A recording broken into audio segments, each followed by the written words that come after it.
Yes! Alrighty, what's up, everybody? My peeps. How's it going, you sexy bitches? It's the man in black. Peter fucking Joseph here for another video on this late Sunday night.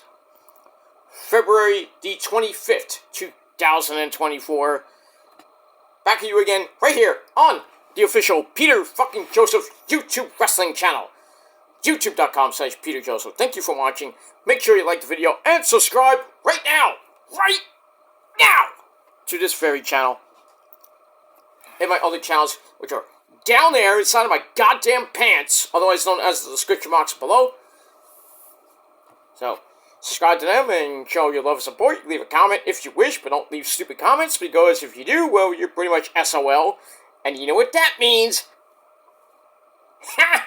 You're out of here, bitches. So, if you're not respectful, you can go to hell and you can, get blocked and go fuck yourself. But if you're real, you can do that. You don't have to, but you don't, whatever you want to do. So do that, hit that like button, stick it straight up everybody else's ass, because that's where it belongs. Up the wazoo. Share the video all over the internet. Follow me on Facebook, Twitter, and Instagram. We gotta be real there. If you're not, you're out of there too. You're getting blocked there too. And if you don't like it, like I said, go fuck yourself. Cry me a river, bitch. And that's pretty much it for that. And don't forget to tap and slap that fucking bell. Turn on all notifications so you don't miss the next video. Because like I said, if you miss any of my videos, you're SOL. You know what that means already, so you move on with that. And if you're new here, welcome to the party, pal! We missed you. We love you. Welcome to the party, pal. We got drinks to the left and cookies to the right. And all that good stuff. But sit back, relax, grab a cold one, whatever you got. We always drink Pepsi here. Most of the time, not all the time. Well, all the time, most of the time. Like, 95% of the time I'm drinking Pepsi. Well, there's occasions where I drink water, or juice, beer, whatever I feel like having. But 95% of the time, we got Pepsi here. Because Pepsi is the drink of champions, and we all know I'm the champion of champions. So, I'm your extreme champion, so, nobody can beat me, so, even on commentary. And it's a fact. So, it is what it is. But sit back, relax, and if you like what you see, please hit that like button. Please hit that subscribe button. Leave a comment if you wish. And don't forget to tap that bell for more. And thank you for your support. Because we love you. Most of you. But let me get that. And have fun. If you can't have fun here, then go somewhere else and do something else. That's it. Alright, ladies and gentlemen, it's late Sunday night. I just got back about a little while ago from Sunday dinner. Really, really, really tired. And, sorry about that. Really tired, but I have to get these two videos on your 2 for Sunday, February the 25th, 2024, or if you're watching from another time zone, or tomorrow, I guess, or whenever you watch it, it is now February the 26th, 2024. We're almost at the end of February. We got pretty much 3 days away.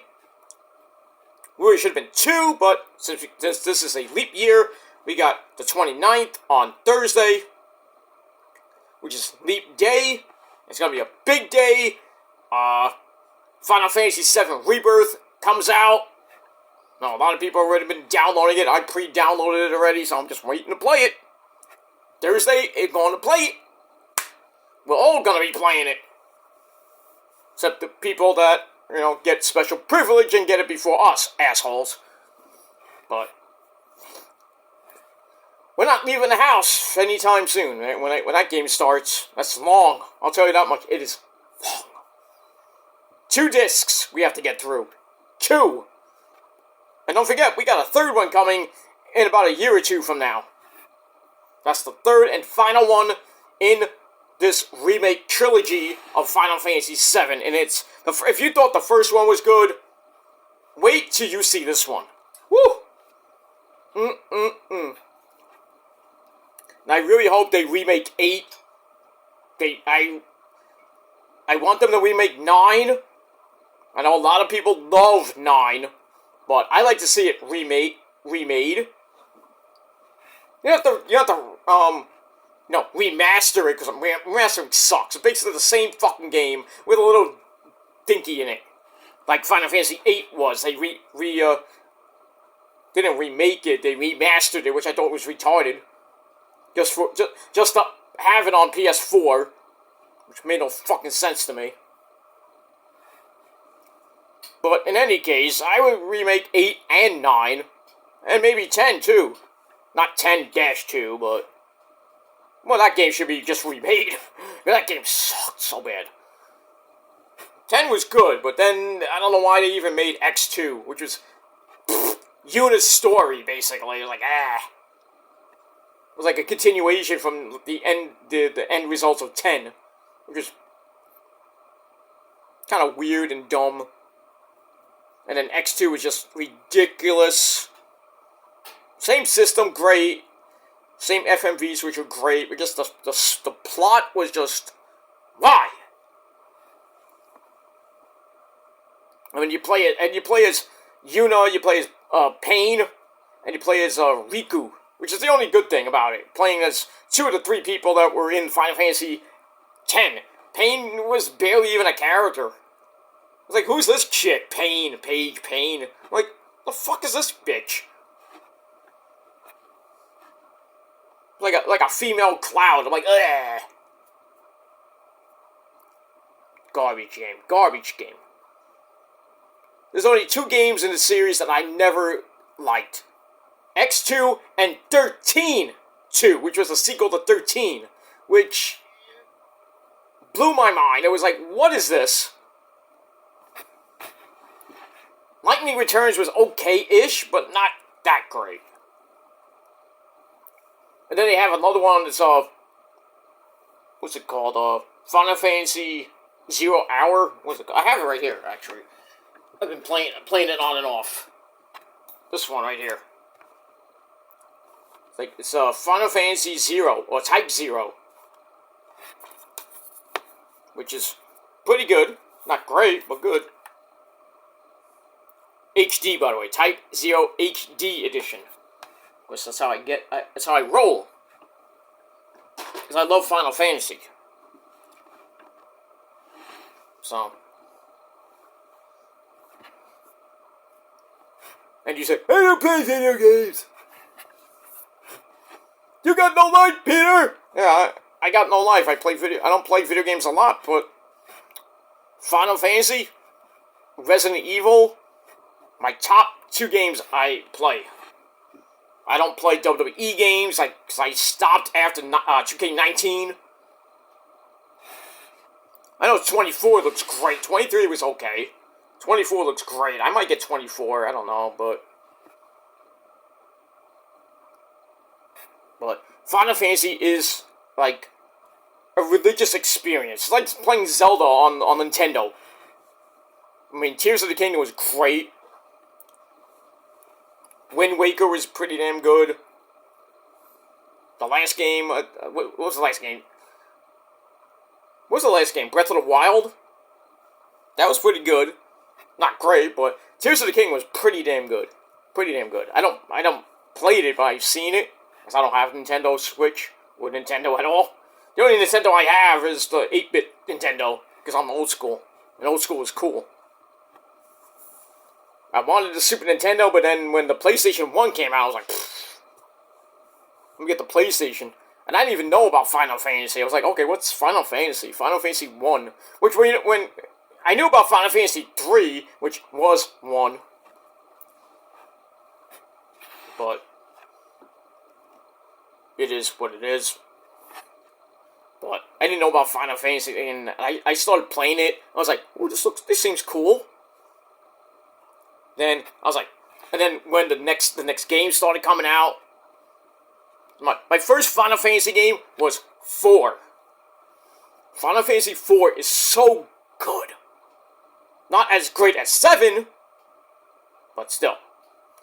In the main PlayStation series, not the remakes or anything like that, my top 3 will always be 7, 9, 4, and then 6. I would have put 6 between 3 and 4, because, Kefka. Ready, Kefka? Kefka's a great villain. Not the best villain in the entire series. We all know who that is. Sephiroth, of course. Sephiroth will kill Kefka in like one hit. He doesn't even have to go into God mode. Kefka could go in God mode and Sephiroth just laugh. Easy. Ultimecia in Final Fantasy VIII. Garbage. Gaia in Final Fantasy IX. Nope. Sephiroth will kill that thing. Even that character who thought he was a Super Saiyan. No. That Dragoon guy. I forgot what his name was. Not Gaia. I can't think of his name. But Sephiroth will obliterate that. Sephiroth will kill Sin in Final Fantasy X. Not Sid. Sin. 12, the final boss in 12 is a pain in the ass, but Sephiroth can probably kill that in one hit. Maybe a couple hits. Ragnarok in Final Fantasy 13. That might give him a little bit of trouble. Some of the bosses in that game would probably give Sephiroth a run for his money. And then, pretty much Final Fantasy 16, I think Sephiroth would probably get his ass kicked. Probably. But then again, he can just go into God mode against those guys and probably put up a good fight. But I don't think anybody in the Final Fantasy realm, any boss from 1 to now, probably wouldn't hold a candle to fucking Sephiroth. Because that's probably one of the best villains in pretty much any game. Any game. I'm talking about Resident Evil with Mr. X and... even from 7 and 8. Crazy stuff. Even the remakes. Sephiroth would just pull out his sword. Like, you want to turn into a mutant? Slice and dice him. Or her. Sephiroth is just the man. He's just the man. Imagine him in the Dragon Ball series. Vegeta would even kick his ass. I don't even care if Vegeta went Super Saiyan 5. I know it would never happen, but Vegeta would just... He could go Super Saiyan Master Ego Vegeta, and Sephiroth would just laugh at him. Well, I don't know about that, maybe. I think Vegeta could beat Sephiroth without a sweat, probably. Maybe. Kakarot, definitely, because you know how he is. Kakarot! No. Kakarot! You sprinkles! I'm gonna get my sprinkles and kill you with my gun. Fuck Kakarot, man. I can't stand fucking Goku in that fucking series. I cannot. How many times did he kill Vegeta? Oh! None. You thought he got killed.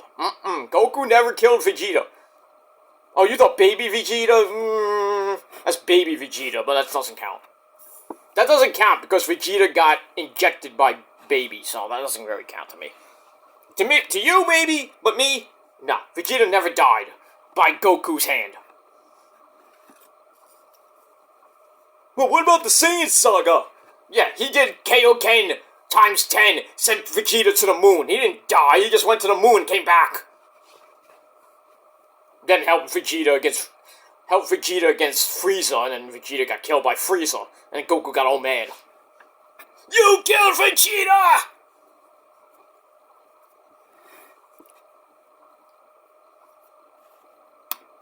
it is what it is. Goku is still a bitch. And he knows that he cannot beat Vegeta. I don't care what anybody says, he cannot beat him. Even at Master Ultra Instinct, he cannot beat Vegeta. I know Vegeta's a little bit, it's like, Goku's like one step above Vegeta every time. Oh, I went Master Ultra Instinct. Well, I went Master Ego, Kakarot. Fuck you!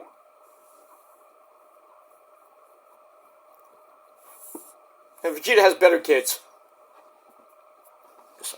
Goten's a bitch. Gohan's a real bitch.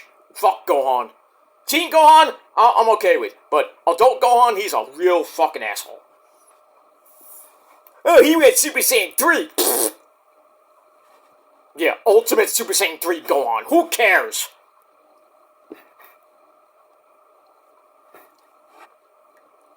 Who cares about Gohan, man? Who fucking cares?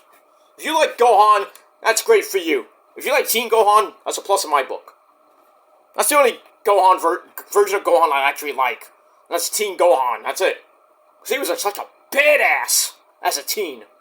Then he became the Great Saiyan Man! Like, what is this?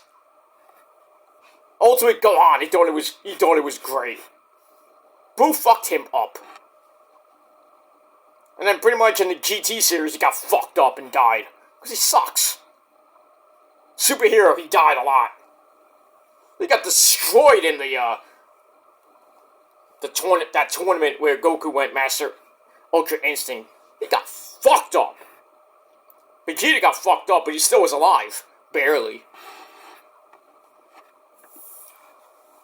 But I digress. Fuck Goku. Fuck Gohan. It's all about Vegeta. Vegeta versus Sephiroth, I would love to see in a game. I know there's you can have that in Crisis, not that Crisis Core. I don't know what game you can probably do that in. And I'm not talking of wrestling games. I thought that's retarded. I'm talking an actual like Dragon Ball Z versus Final Fantasy game. That would be epic. Sephiroth with anybody anybody in the DBZ universe besides Goku and Vegeta. Sephiroth would wipe the floor with. Even Najirobe would die in one hit. Sephiroth wouldn't have to move. Najirobe just like, hey, you gotta use the third! Sephiroth's like, freaking Krillin can do all that stupid crap. Krillin would die easy. Freaking Yamcha would really get his ass kicked. If freaking Tien could do that, wolf-style crap, Chaozu would get his ass kicked easy. Trunks would be okay. I think, put up a good fight. Gotenks, no. He can do all that ghost shit. All the moves that Goten and Trunks do, and who cares? Well, what about Vegeto? It's Vegeto. Not Vegeto, it's Vegeto. Vegeto, yeah, I'd like to see that. Gogeta? I don't know about Gogeta, but I don't know about that. But it is what it is. That's pretty much it. But Sephiroth, probably the best villain in any fucking game. Pretty much of all time. I'd like to pose that to, like, my good buddy Chugs.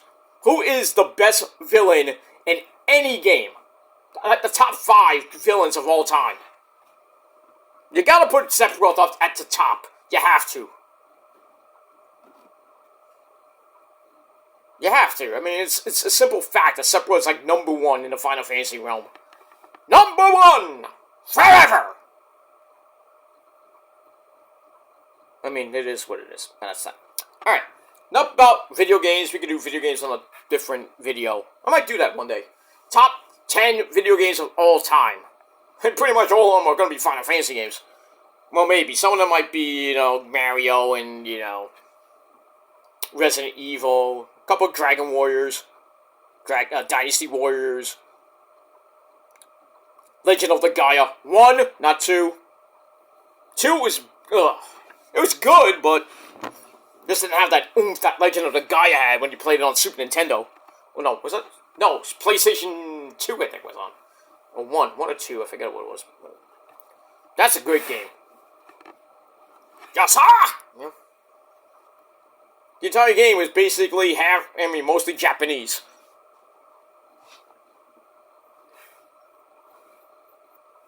But it is what it is.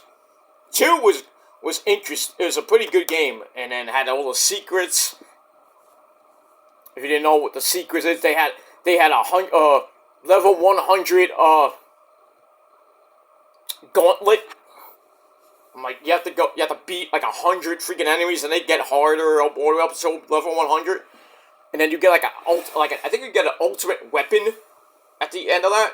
It's hard. Took me a couple tries to beat it. But we got all that. Alright, enough about that. Let's move on. Alright, ladies and gentlemen, I hope you had a great weekend. And that's pretty much it. I had a pretty decent weekend. That's all that matters.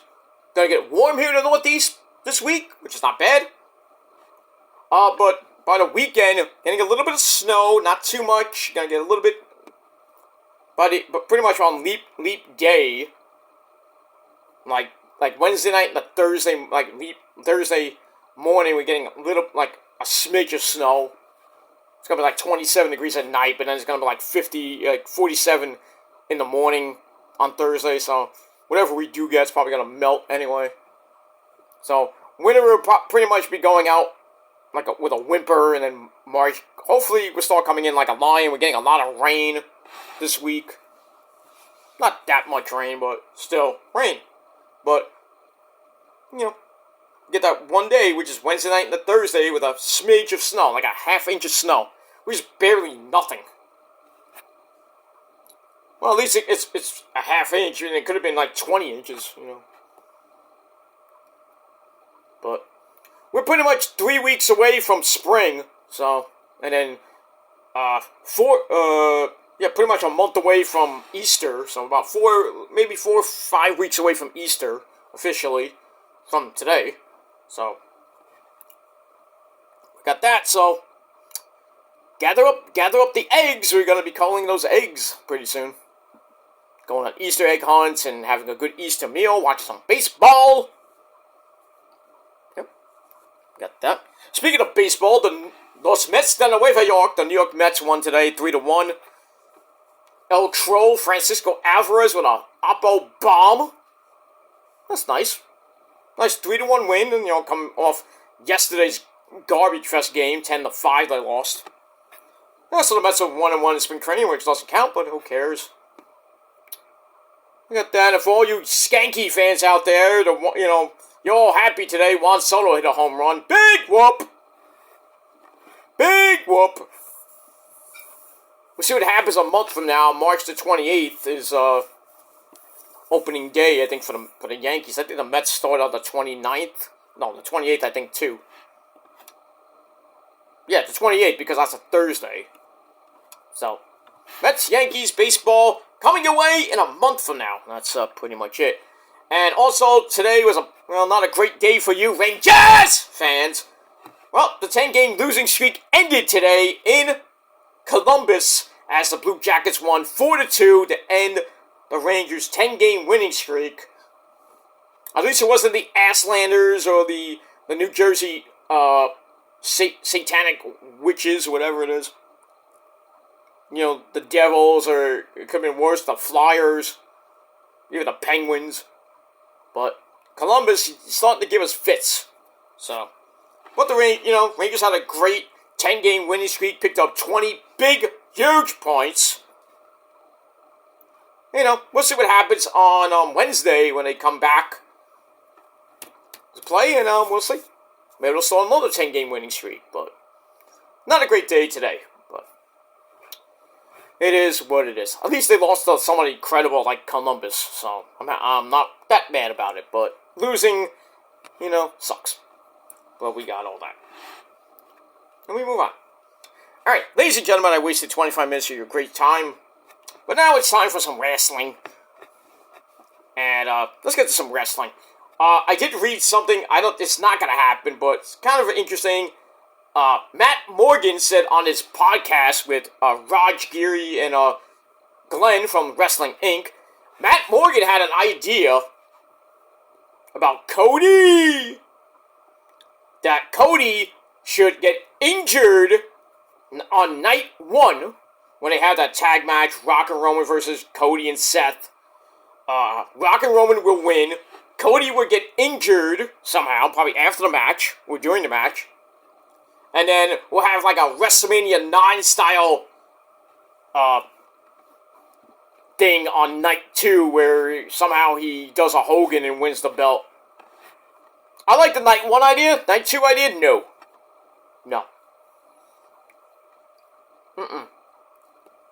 Cody should get injured to the point where he can't even fight on night 2. No. Not gonna happen. If you want to injure him, you injure him to the point where he can't come back until SummerSlam or Survivor Series. Then you can take the title off Roman there. But it ain't gonna be at WrestleMania. I still have a feeling that something's gonna happen where Cody will not win. Not gonna be no disqualification shit, count out, no contest crap. Dwayne could turn on the Rock. Dwayne could turn on Roman. Everybody thinks that's gonna happen. Most likely will, but who knows? Who cares? I'm still going with Seth Rollins to do the heinous act. I think Rock and Roman will win, and then somewhere like Cody and Seth either butt heads, miscommunication, or Seth just gets pissed and beats the fuck out of Cody. But, we'll see. There's so many theories that can go on and so many things that can happen between now and April the 6th and 7th. But I think that tag match, you definitely gotta have. Having Seth Rollins lose twice in the same night, I think might really hurt Seth's momentum. He is medically cleared so he can get his ass handed to him by Drew McIntyre early on, and then in the main event, Seth and Cody will get obliterated by Roman and The Rock. I think The Rock will get the pin over. I think he might pin Cody, but then again, pinning Cody on night 1 and have Cody come back to beat Roman on night 2. It kind of fits there, but having Cody lose twice, I think he loses twice. Forget it. He's pretty much done. He will be done, and if he does go on later on to win a belt, nobody will care. But I don't think they're going to make Cody lose twice. I would have Seth lose twice and really mess his career up, but I don't know how they're going to play it, but that's what I would do. I had Seth take the pin on night 1, so Cody stays strong going into night 2, but then on night 2, I think, Seth's a little bit jealous of what happened, and Seth or Drew McIntyre beats the fuck out of Cody. Because Drew looks like he's going to go into a program with Cody. And then CM Punk. Whether that be for the title, I don't know. When Punk comes back, which probably won't be until the summer. So you can have that at SummerSlam or Bash at Berlin. Cody versus Punk for the belt, or Drew McIntyre versus Punk for the belt.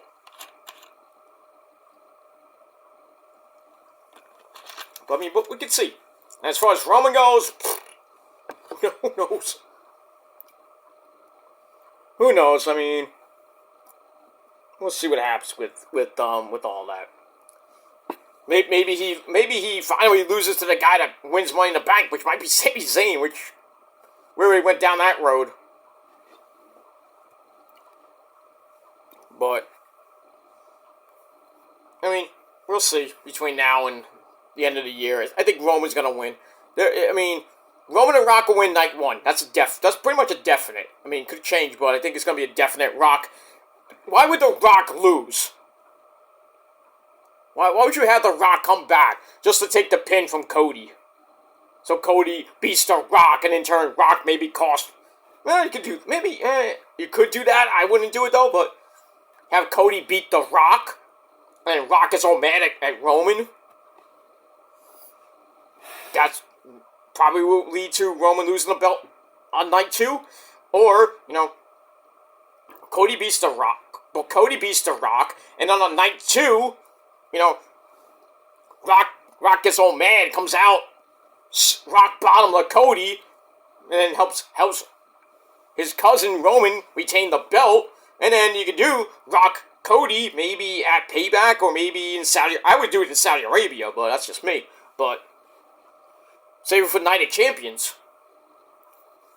and then Roman. I don't know what you do with him after that. So he loses and takes a lot of time off. Like, I'd probably take the rest of the year off, maybe for Roman. Then he returns as number 30 at the Royal Rumble and wins the Rumble, and then goes on to Mania and faces whoever is the champ. Gets his belt back. You could do that. Or, what? See, there's a lot of fantasy booking going on. See, if I was a fantasy booker, I would have Roman freaking lose the belt at WrestleMania 43. Not 42. 43. So we have 40, so he has to go another 3 years, which would be 7+ years. Yeah, be 2000...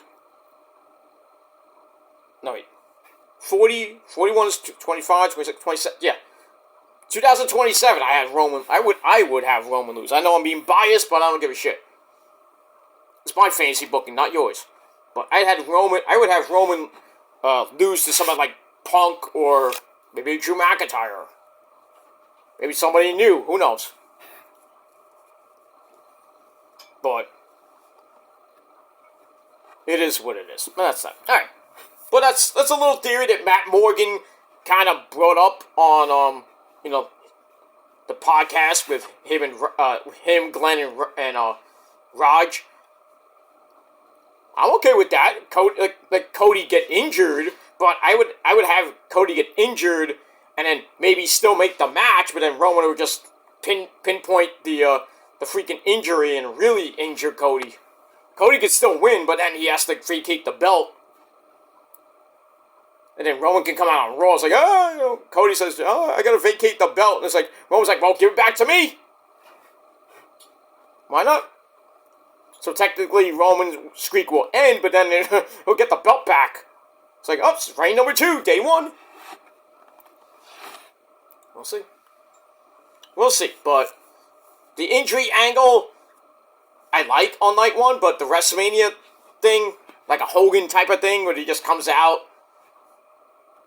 And Roman and the Wise Men are in the ring. Like, nobody can beat me! And then next thing you know, Cody comes out. It's like, you're injured, you're not getting nothing. And then maybe like Triple H, like, alright, I'm gonna give you a match.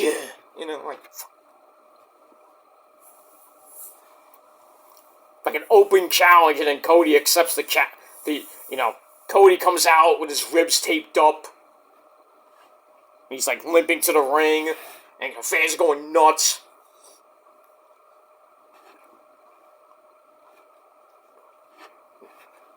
And then, Roman being cocky is like, yeah, I'll beat him. I'll beat him easy. And then we'll have a WrestleMania 9 moment where the match ends in like 8 seconds. And Hogan wins the belt. Cody will win the belt. Freaking 50, 60,000 idiots in Philly will go, yay! But even if that happened, I wouldn't even care. If Cody won that way, I wouldn't give a shit. I still don't give a shit if Cody beats Roman on WrestleMania. I don't personally care. Cody's still not the guy. He's not going to be a face of the company. He's not. He doesn't deserve to be. I think a guy like Drew McIntyre is a better face better face of the company than Cody ever will be.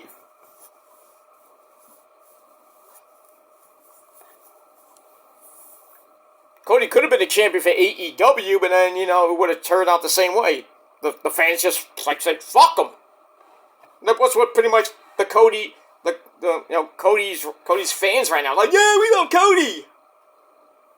But you're all gonna be crying again after WrestleMania. Then you're gonna fuck Cody, man.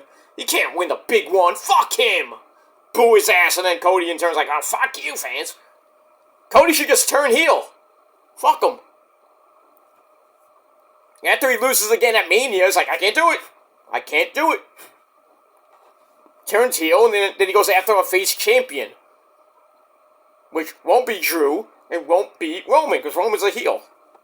Until he turns face after, The Rock turns on him. He'll be a face, so maybe you can have heel Cody versus face Roman later on. Or just have Cody still kind of be a face, and then Punk comes back, he'll be a heel.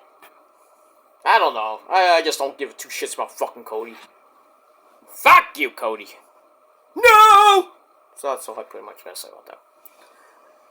Alright, nope, not WWE. Let's get to AEW, a much better company. That's all I gotta say about that. Alright, so I meant to do this a couple days ago, but kind of fell asleep the last couple days. But anyway, right now, as the title below says, on your 2 for Sunday, I would do my Collision review right after this, and I'm going to bed. Because I got work late tomorrow, and I got other things to do tomorrow. So anyway, it is time, ladies and gentlemen, for your late and so motherfucking far out of date AEW Dynamite review for February the 21st, 2024. We are emanating from the Bach Center in Tulsa, Oklahoma. Not Oklahoma City, the hometown of good old JR. Back out, Oklahoma Boomer Sooner! Back out, Stone Cold! Okay, calm down, JR. Back out! Okay, but we're from Tulsa, Oklahoma. Yep! Scared them Sooners that day. And it was a pretty decent show, not great. Still about a week away from Revolution, which is next Sunday. As of this video being Sunday. But about as of this video, 6 days away from Revolution, Sting's final match. And this Wednesday will be the final appearance of Sting on Dynamite. That's going to be a very sad, sad day. And even on next Sunday, when Sting goes, bye-bye, so long, farewell. And that's that. Lex Luger, Flexi Lexi, may be there, may or may not be there, but I know a guy who won't be there is Kevin Nash, which sucks. DDP will probably be there, has to, I would think he will be. Flexi Lexi might be there, Flair is definitely gonna be there, I'll get to Flair in a minute. The Nature Boy, woo! Look at that. His family will be there, friends. Maybe the Great Muto will be there. One of his many rivals. Oof. But gonna be a lot of very important people in that audience and maybe backstage this coming Sunday. And it's gonna be a very emotional night, especially that match. The end, going into the match and coming out of that match. And at the scrum too, because Sting is definitely gonna be at the media scrum to say his final goodbyes. They might do an end segment after the match in the ring, which might be televised, obviously, but they might be shown on pay-per-view, or they'll do like an exclusive thing that wasn't on pay-per-view. Like they'll show it on Dynamite the following week, like the March 6th episode, which is the go-home show before Big Business. So we'll see what happens with that. But anyway, our commentary team, as always, the man behind the mask, Excalibur, the biggest Met fan I know, and he was happy today, Taz, Red Hook brother, and my good friend, maybe yours too, but the man who should be in the Hall of Fame, should have been Hall of Fame way long time ago. That man is Tony Baloney Schiavone. Just don't get him an Amazon gift card. Give him a Starbucks card. You know what I'm talking about. Hey, Tony Baloney, go get me a Grand Latte extra foam, bitch. Now he's gonna kill me for saying that, but I don't give a fuck. He's still my boy and all, but we move on from that. Alright. So we got that. Alright, so we start off with the opening sequence, and we're ready to go on Dynamite, and we start off with a banger between these two great teams. We have FTR, fuck the revival of Dax the Axe Hardwood, and a man that might be going to jail pretty soon, and that's Cash Clock Wheeler, because he has a trial coming up in Florida over the clock charge. Oh boy, if he goes to jail, fuck it. Goodbye. You're going to jail for a while, maybe. I don't know. But we'll see what happens with that. But anyway, they take on two members of the Blackpool Cuck Club, and that's the Swiss Superman, Claudio Castagnoli. And the other one, they want the righty, the Vile Thing. Jimmy Vaughn. Who? Vaughn. You don't mean Rick Vaughn, do you? Crank it, Jerry!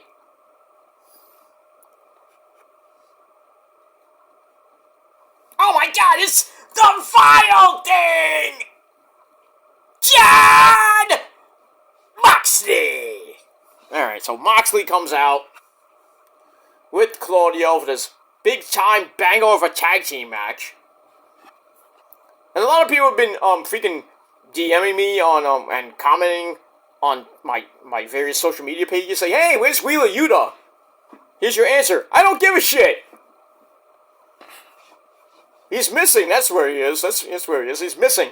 People think he's injured. Pfft, good. Fuck him. Wheeler Yuta's the type of guy to go to the hospital and he's not even injured. What are you going to the hospital for then? You don't have an appointment? Goes to the ER. Goes to the ER. What is your ailment, sir? I don't know. My name is Wheeler Yuta. Pfft, get out of here. Moron.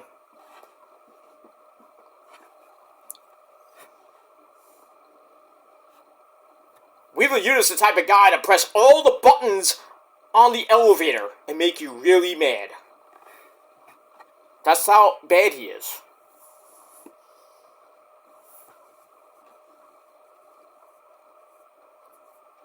Wheeler Yuta's the type of guy that goes to the circus just to see.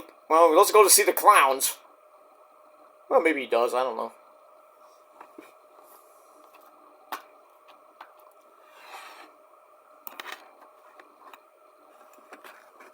Wheeler Yuta's the type of guy to get booed out of a circus. That's how bad he is. Who? If you root for Wheeler Yuta, you need serious help. And he's the Ring of Honor Pure Champion, and has hardly defended the goddamn belt since winning it.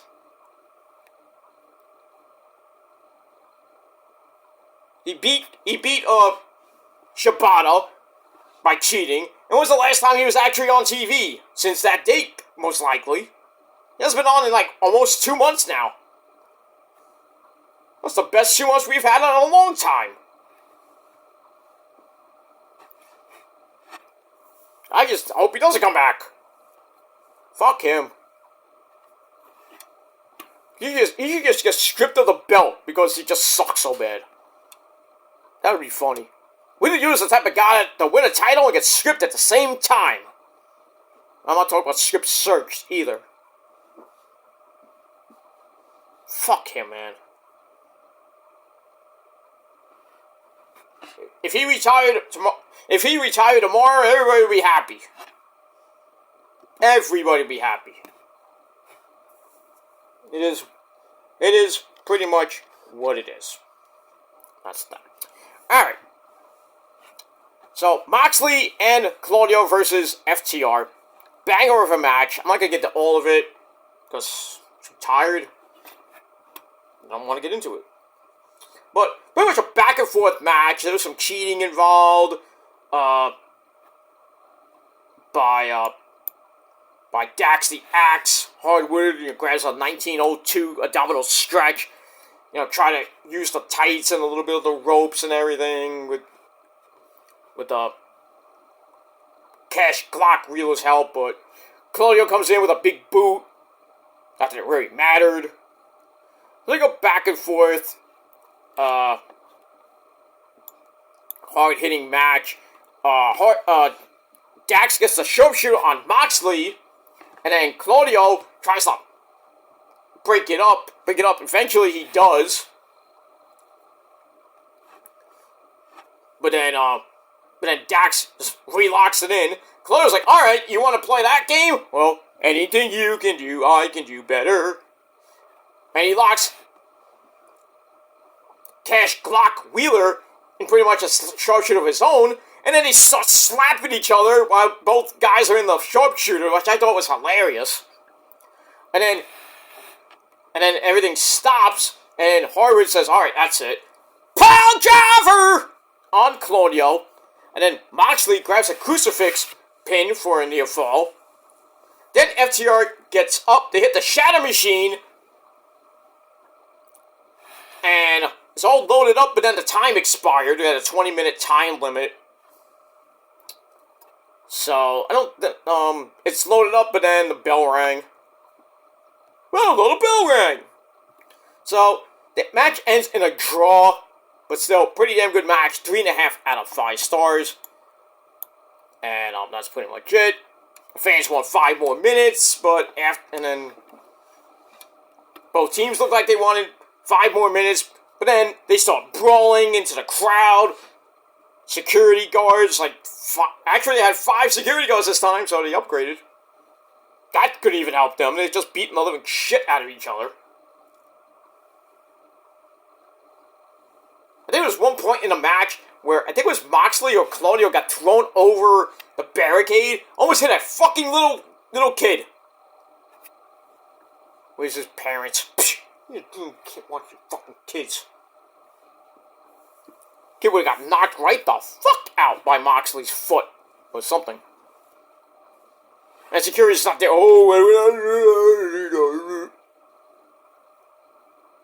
Not security guards. I'm talking about arena security. Not the ones you see on TV, but the actual security guards that are hired by the fucking arena. What are you looking at? Look, a kid got seriously hurt. I don't care. You care if you get a big lawsuit from the family. And in turn, the family might sue AEW and Tony Khan, but Tony Khan wouldn't give a shit. You look at the tape, kid's fault, shouldn't have been there. Oh well. But just to get out of a big lawsuit, they'll give him free tickets or some shit. Merchandise, whatever. Anyway. Alright, we move on with that. So 3 out of 5 stars for that. 3.5 out of 5 stars, I should say. Alright, then we have freshly squeezed orange juice. The AEW Intercontinental Champion. Kind of tired from wrestling both in the United States and in England over the last few days. Even in Red Pro. But he's medically cleared to compete. So I guess that's a good thing. And he's going to be taking on Michael Kanellis Bennett. Non-title match coming up next. But before we get that, and I gave that promo 2.5 out of 5 stars. So before we get to that match, we go to FTR and the back, and Moxley and Claudio arguing in the back. FTR says, let's do it again at Revolution. That gets announced, so we're going to do it again. Same 20-minute match. We're going to do it again.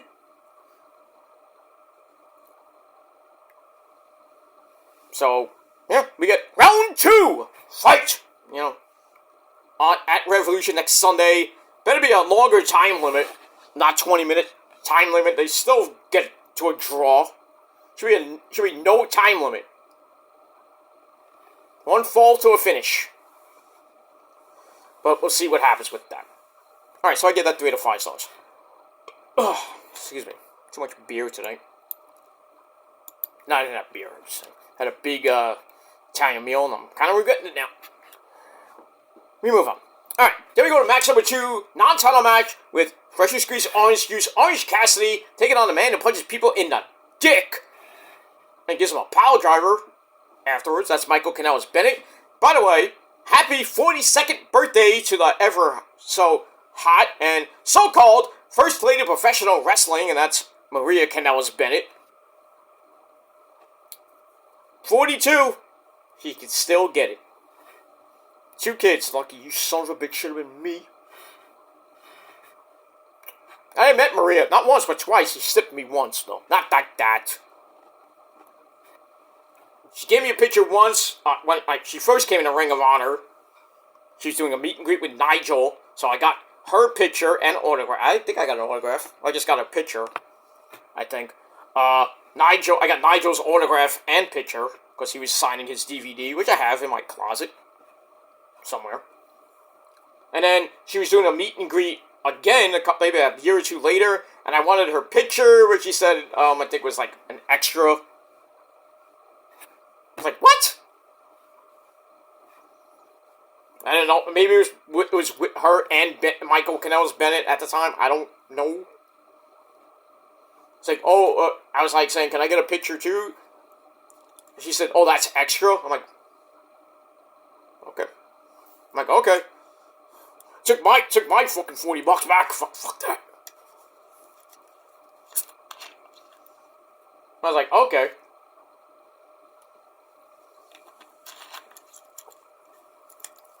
Told the guy, it's like, well, can I get my ticket? Can I get my ticket back because I wanted a picture with Maria and she wanted to charge extra. I'm like, at least the guy knew me, so I was like, okay, go to somebody else. And I went to I think I went to the Bucks. It's like, I'm like, whatever, fuck you, Maria. Not literally, but it is what it is. But she's still a doll. I still don't like her calling herself the First Lady of Professional Wrestling. Not even a Ring of Honor either. I mean, how can you say that and that's like a diss to Miss Elizabeth? That's somebody that 42 years ago. What was that, 78 you were born. She was there. How can you not know? Call yourself the First Lady of Professional Wrestling when the First Lady of Professional Wrestling, besides Moolah and Mae Young, is Miss Elizabeth. That's the real First Lady of Wrestling. I'm not going to go there. I'm not going to start an argument or a discussion. I guess just how I think.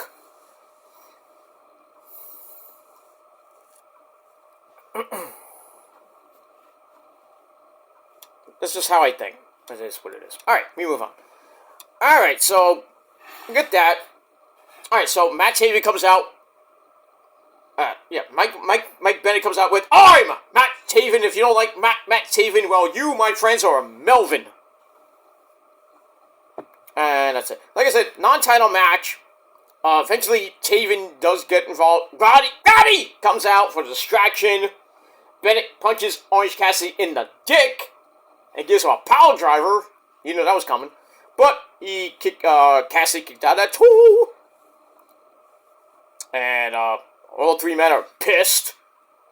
Then we're going to fight over a beach break and a power driver. Well, that ends with Mike Bennett hitting a Gotch-style power driver. The 4th power driver in the match. It's crazy.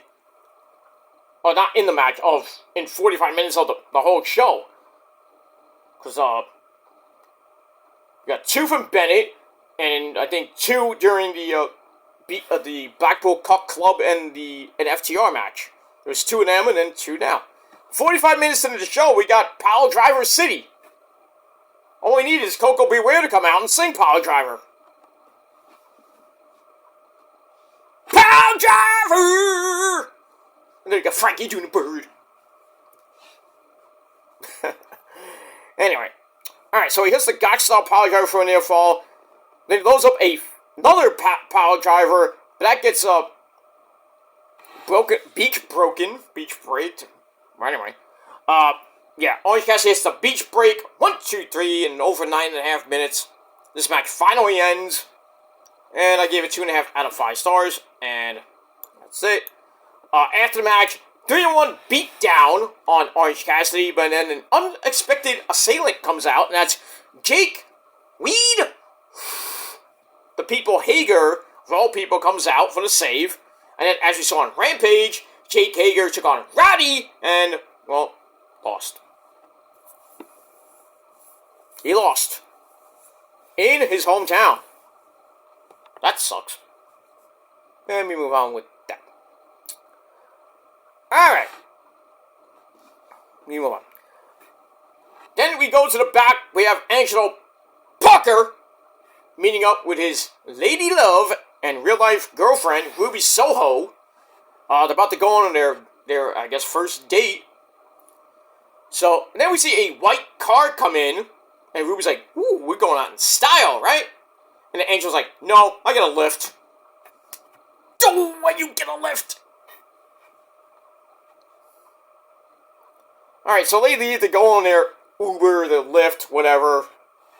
And then we're seeing, like, who's in the car? So, they go up to the car, camera pans down low, and then somebody comes out wearing no socks and shoes.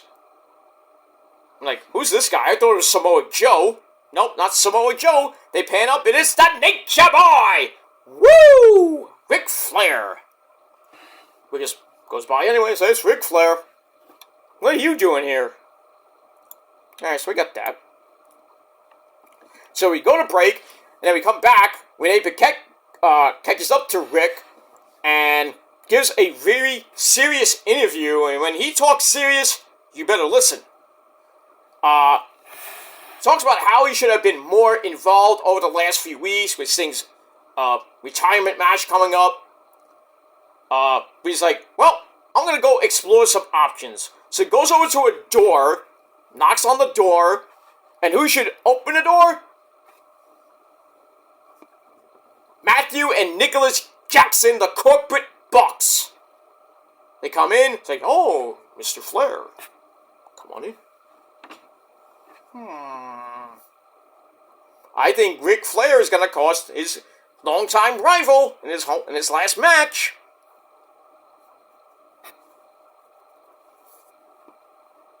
I'm interested. And we'll see what happens with that. Alright, so I get that 3 out of 5 stars. Alright, then we go to our next segment, which was, Christian Cage.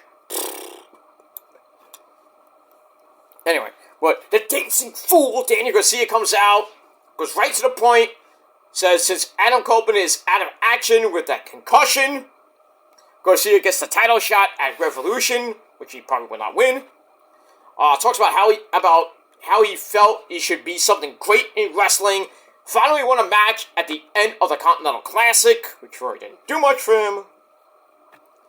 Anyway, he says, I was ready to make Adam Copeland tap last week, and now I'm going to do the same to Mr. Christian Cage. So, on cue, the Patriarchy come out. Luchasaurus, Nick freaking Wayne, his hot mom, Shayna Wayne, or Shauna Wayne, Shayna Wayne, whatever, and the TNT champion, Christian Cage. They all come out.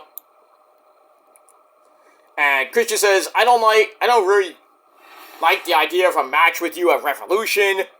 And then he does what he does best, and that's insult his dad. By the way, how's everybody's fathers doing tonight? How's it? Everybody fine? You good? Good. Alright, got that. So he insults David Garcia and his mom, Jackie Garcia. He's like, freaking, is Jackie Garcia from Buffalo, New York? I'm like, oh no, he did not just dox somebody on live TV. I'm like, come on, dude. Then he insults his dead dad, David Garcia. And Christian's like, I'm willing to be your daddy. And Garcia's like, that's it. I've heard enough. You get in this ring and I'm gonna kick your ass.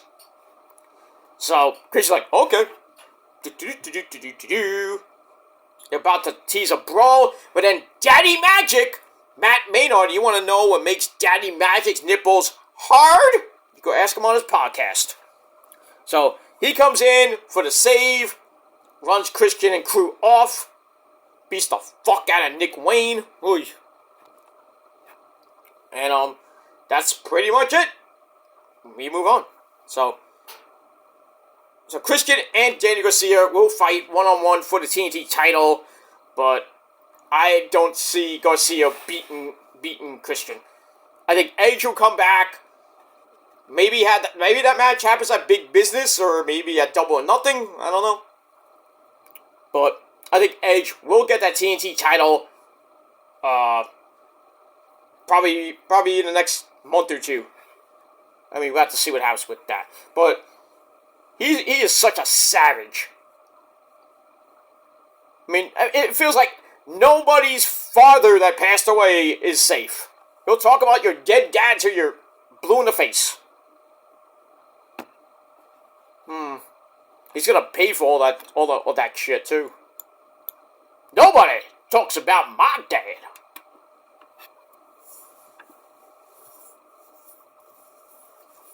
Kick your ass. Pretty much it. Alright, then we go to the back with Renee Paquette. She has the Hangman, Adam Page, in the back with Rob Van Dam. You suck. And send for the man, Hook. Hook is here, the FTW champion. So Hangman's about to do some cowboy shit. Well, not right now, but he kind of gives him a pep talk, and basically wants them to hurt Shane Strickland. Swerve.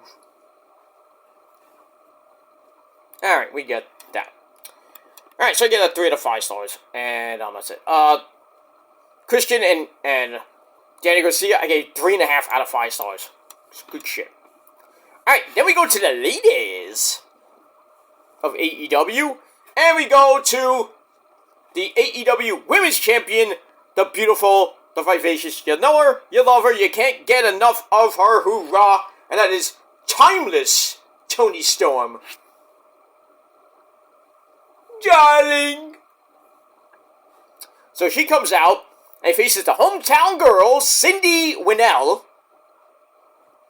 Well, it wasn't really a great homecoming for her, as Toni hits Storm Zero, locks in, break a leg, but then let go, and, Cindy was like, she was about to tap, and then she let go, and freaking, even the freaking job was like, what?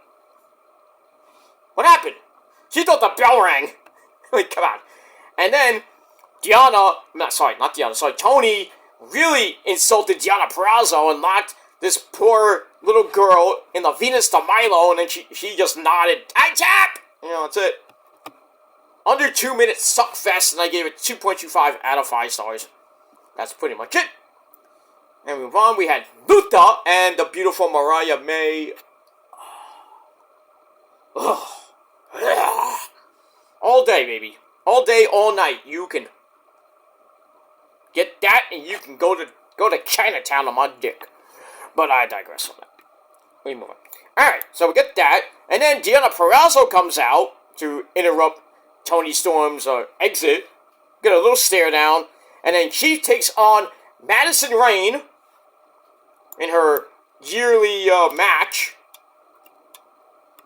And a little bit longer, 7-minute match, but this was the match that a lot of people were talking about Wednesday night, and in particular, that crazy freaking move, which they called the move of the night. I don't know why, but Deonna grabbed a downward spiral, and I think Madison Rayne took it the wrong way.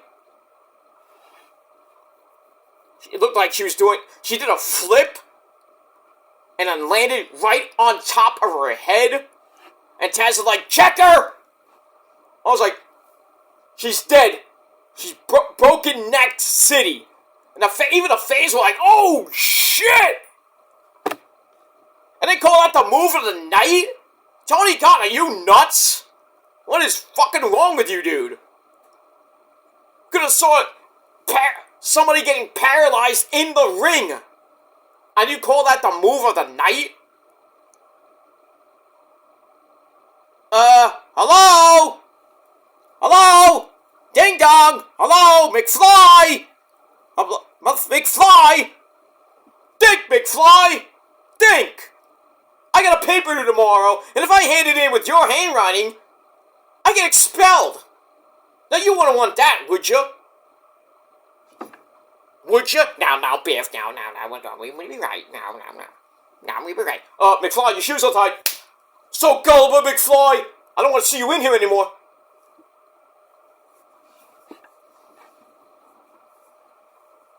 Tony Khan kind of reminds me of McFly. Not Marty McFly, obviously. George McFly. I'm George. George McFly. I'm your destiny. I mean, your destiny. Oh. Hey, you. Get your hands off her. I think you got the wrong car, McFly. Were you deaf? Get out of here, McFly. I'm trying to score. With your mom. I mean, your soon-to-be wife. Fucking McFly. McFly! Oh, konnichiwa-san! I saw that fax! I saw that transaction. Read my fax! You are terminated! No, I'm fired!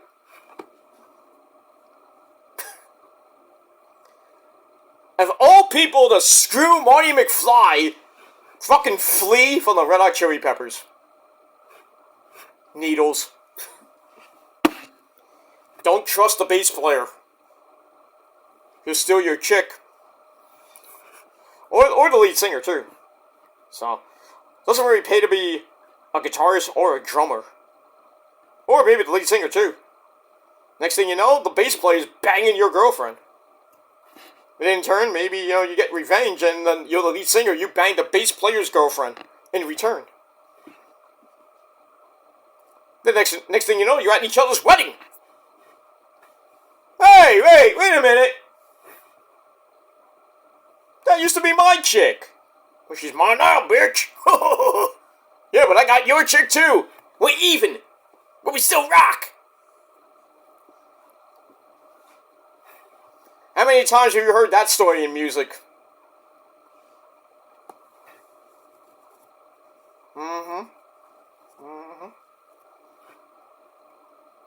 Richie Kotzen, I'm talking to you, bitch.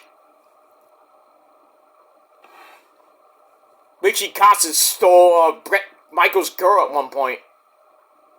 And then Richie Kotzen got basically... Whoosh, and he got the Spanish Archer. He got thrown out. He got thrown off the bus. Bye-bye. That's what happens. They want to steal your girl, man. Gotta be quicker than that. I don't care if the lead singer's girl is like fucking Pamela Anderson. I'm just making that up. But, you don't touch another... your lead singer of your band girlfriend. I don't care if the girl comes on to you and sucks your dick in the back. You don't go there. Just keep it secret. Unless she blurts it out. By the way, honey, I gave, your guitar player a blowjob. And then he comes up to you, why'd you do that? I'm like, pfft. What, I'm not gonna get my dick sucked? Come on. I'm a fucking guitar player. In the greatest band in the world. Yeah, but you got all these groupies who want to suck your dick. You gotta have my girl suck your dick? Come on. I'm like, well, fuck you. You got all the groupies who want to suck your dick, too.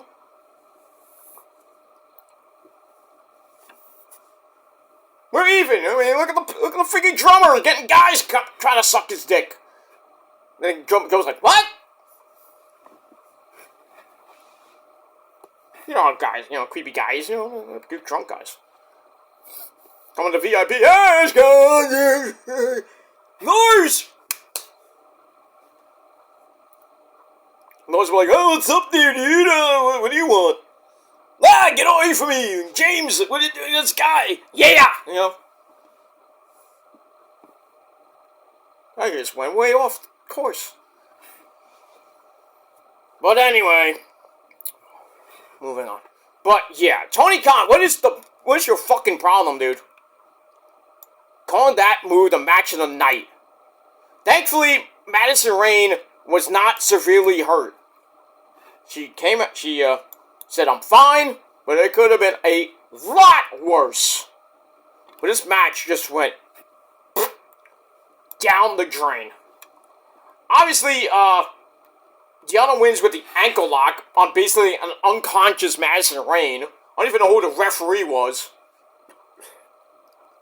No, I think it was Paul Turner, another idiot. Turner, what is up with you lately, man? Used to be called, the fans in Ring of Honor especially used to call him next world champ. Man, maybe you should, well, you're like 60 years old, so maybe not. You should get in the ring and become the world champ. Not so much now. Back then, that guy would set up the ring, take down the ring, and be a referee all in the same night. Is that double pay? Probably. Then again, he could be a referee, he could set up and take down the ring, and do commentary. That's triple pay. Take that, Phil. But it is what it is. But yeah, this match stunk so bad. I gave it 2 out of 5 stars. Thankfully, Madison Rayne is okay. Probably got knocked for a loop. But the way that move was sickening. I don't even think, it's not Deanna's fault. I think it was Madison Rayne's fault. As she took it like a suplex, but I guess she forgot that it was a downward spiral instead of a suplex. Maybe, I really think maybe she thought it was a C4 spike.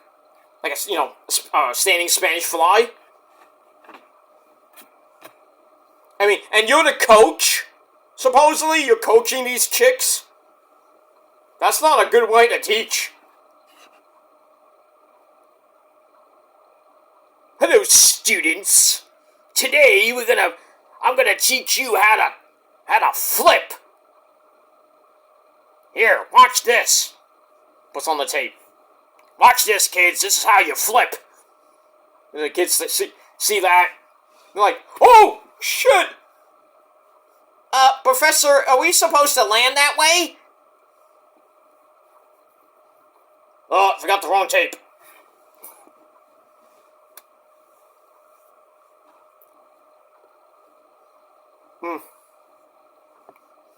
I don't understand how she is the coach, and she can't even take a basic fucking move like that. A downward spiral. How do you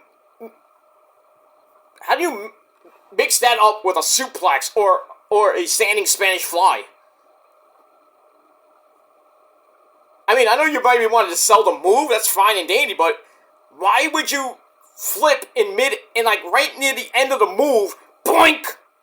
I mean, come on. She could have been dead, she could have been paralyzed from the neck down. It would have been really bad to look at that on TV.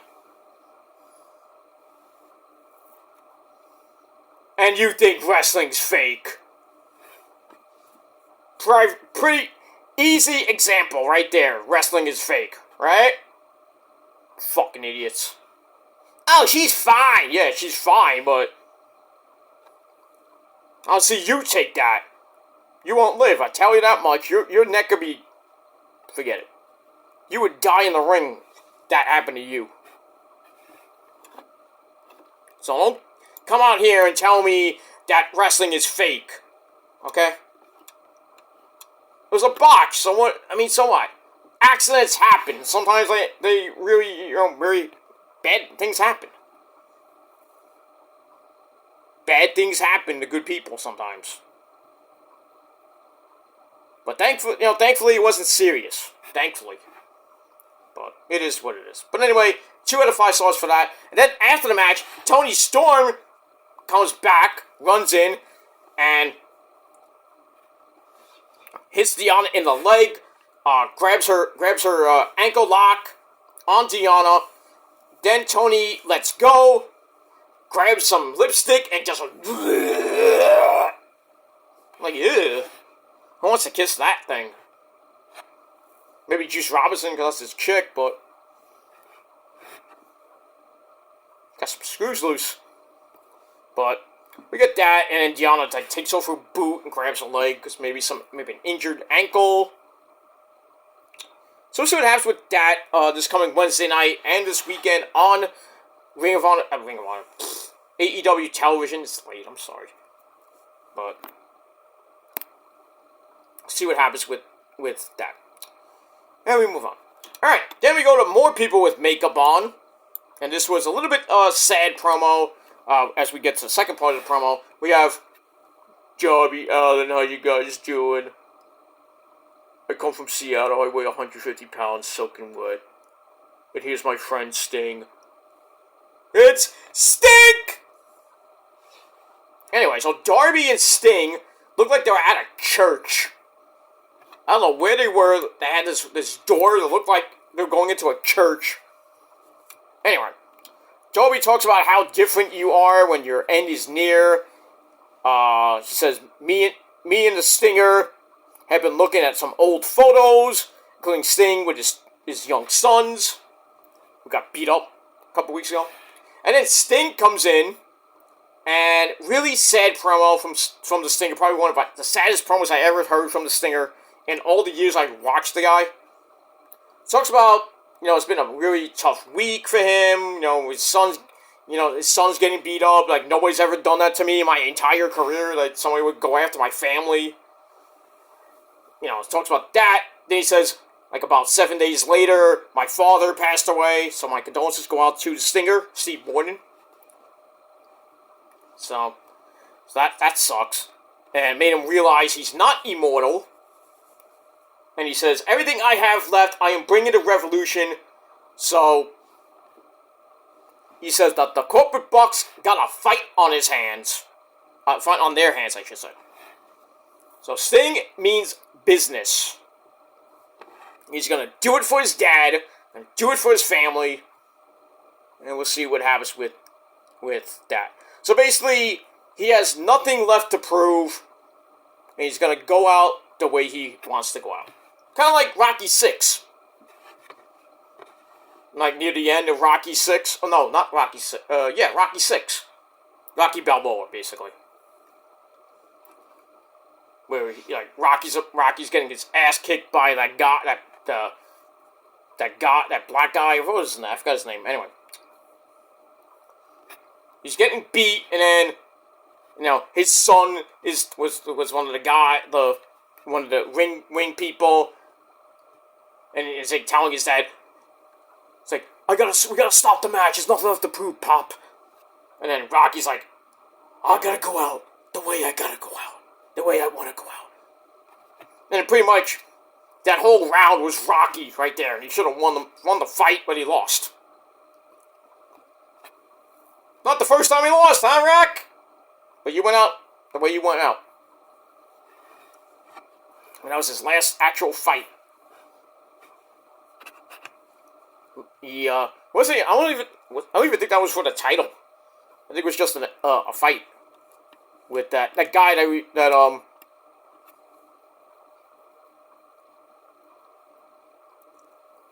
I think he was supposed to fight in Rocky 5. Didn't fight him, obviously. But then he came back in Rocky Balboa, and then he fought him. And then, pretty much, whipped his ass. I mean, there was moments that Rocky, had a couple good rounds, but, but in the end, Rocky says, son, I'm going to go out the way I want to go out.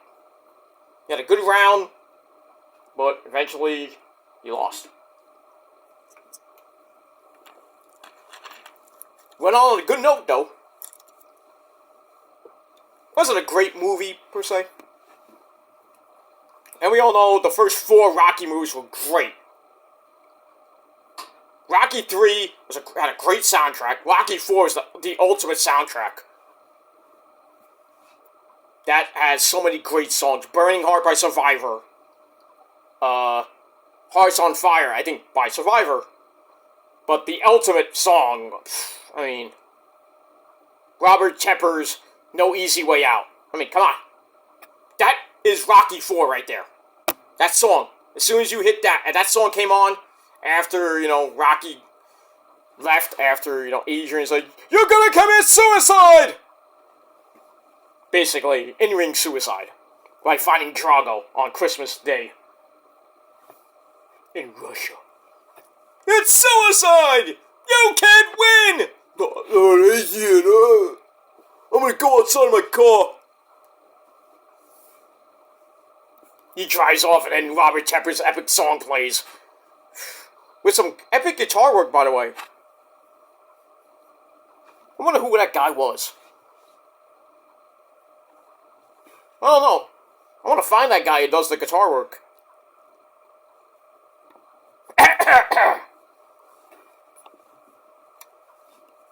Just saying. Anyway. Alright, so Sting wants to go out on his terms, and we'll see what happens with that. Alright, so I gave that segment 3.5 out of 5 stars, and that's it. Alright, after that, another epic promo. This was a shoot, brother, as Taz would say. Wardlow! He comes out, cuts an epic, probably his best promo ever in AEW.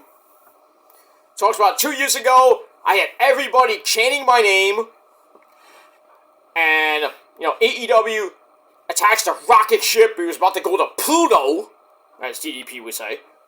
But the rocket ship was attacked backwards, and he went down to hell. He's like, I should have been a champion a long time ago, but then he says the executives in the back who should be fucking in jail. I'm like, whoa. Tony Khan and the Bucks in jail for what? That? Yeesh. It's like, never got a world title shot. Then he talks about the guys that held the title before, meaning Punk. He's like, I beat the best in the world, and that man's body is still falling apart. Woo! Shots fired! Then he talks about the other guy that's better than us, and you know it. Squashed him like a bug. Pretty much. Pretty much sent Max away for a little bit, and he came back. Eventually, like a couple months later. He says, as far as our current champion, Samoa Joe, my custom suits with the title, and I look better with the title and some custom suits. I look better than you. And you know it. Because Willow probably goes to Men's Warehouse too. Because when you go to the Men's Warehouse, tell them I sent you. Because maybe you might like the way you look. I can almost guarantee that. But that goes. Alright. He says, I am better than you and the best in the world. So now it's like, she's like, that's not a spoiler, It's like, this is war. So Wardlow has basically declared war on the entire federation, the entire company. He has declared war. Okay, Tony Khan, you move. Let's see what you do with him now. Instead of giving him mediocre as fuck talent, put him against some good talent. I'm not talking about Will Hobbs. That feud sucked. So bad. Wins the title and loses the title. Made no freaking sense to me.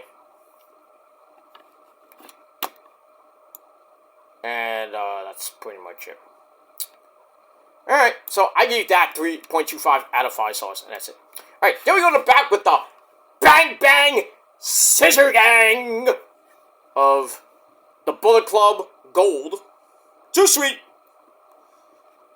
of the Ass Boys and the Switchblade. Play with Switchblade. Jay White, the Ring of Honor 6-man tag team champions, meeting up with the Acclaimed, Max Caster, Anthony Bowens, and Daddy Ass, Billy Gunn. Don't forget, ladies, scissor me anytime. We move on. So they said, oh, we like tagging, our 12-man tag works so well, let's do it again on Collision, but this time it was, who was it? It was Jay White, and Daddy Ass, and one of, Daddy Ass's sons, in a 6-man tag team match. And, that's pretty much, it for that. But this time they're gonna mix it up a little bit, so we got that on Collision, which, well, Max Caster,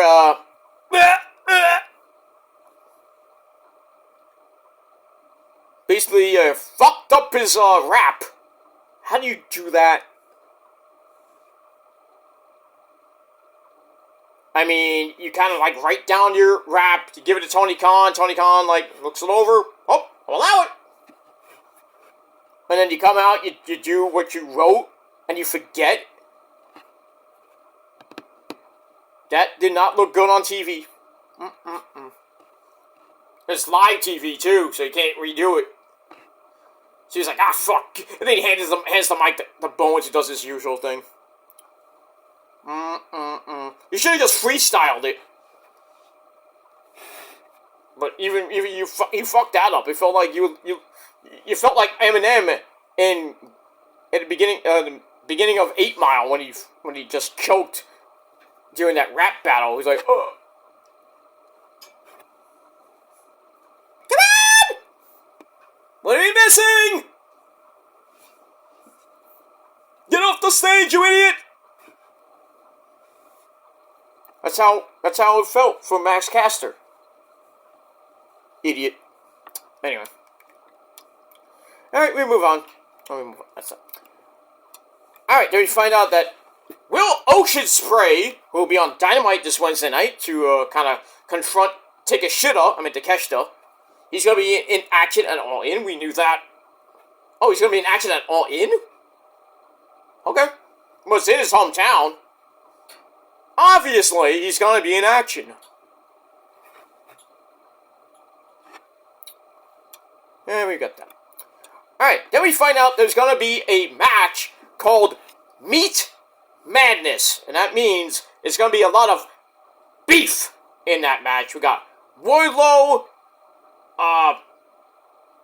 Powerhouse Will Hobbs, who else is in that match? We heard on Collision there was a third guy.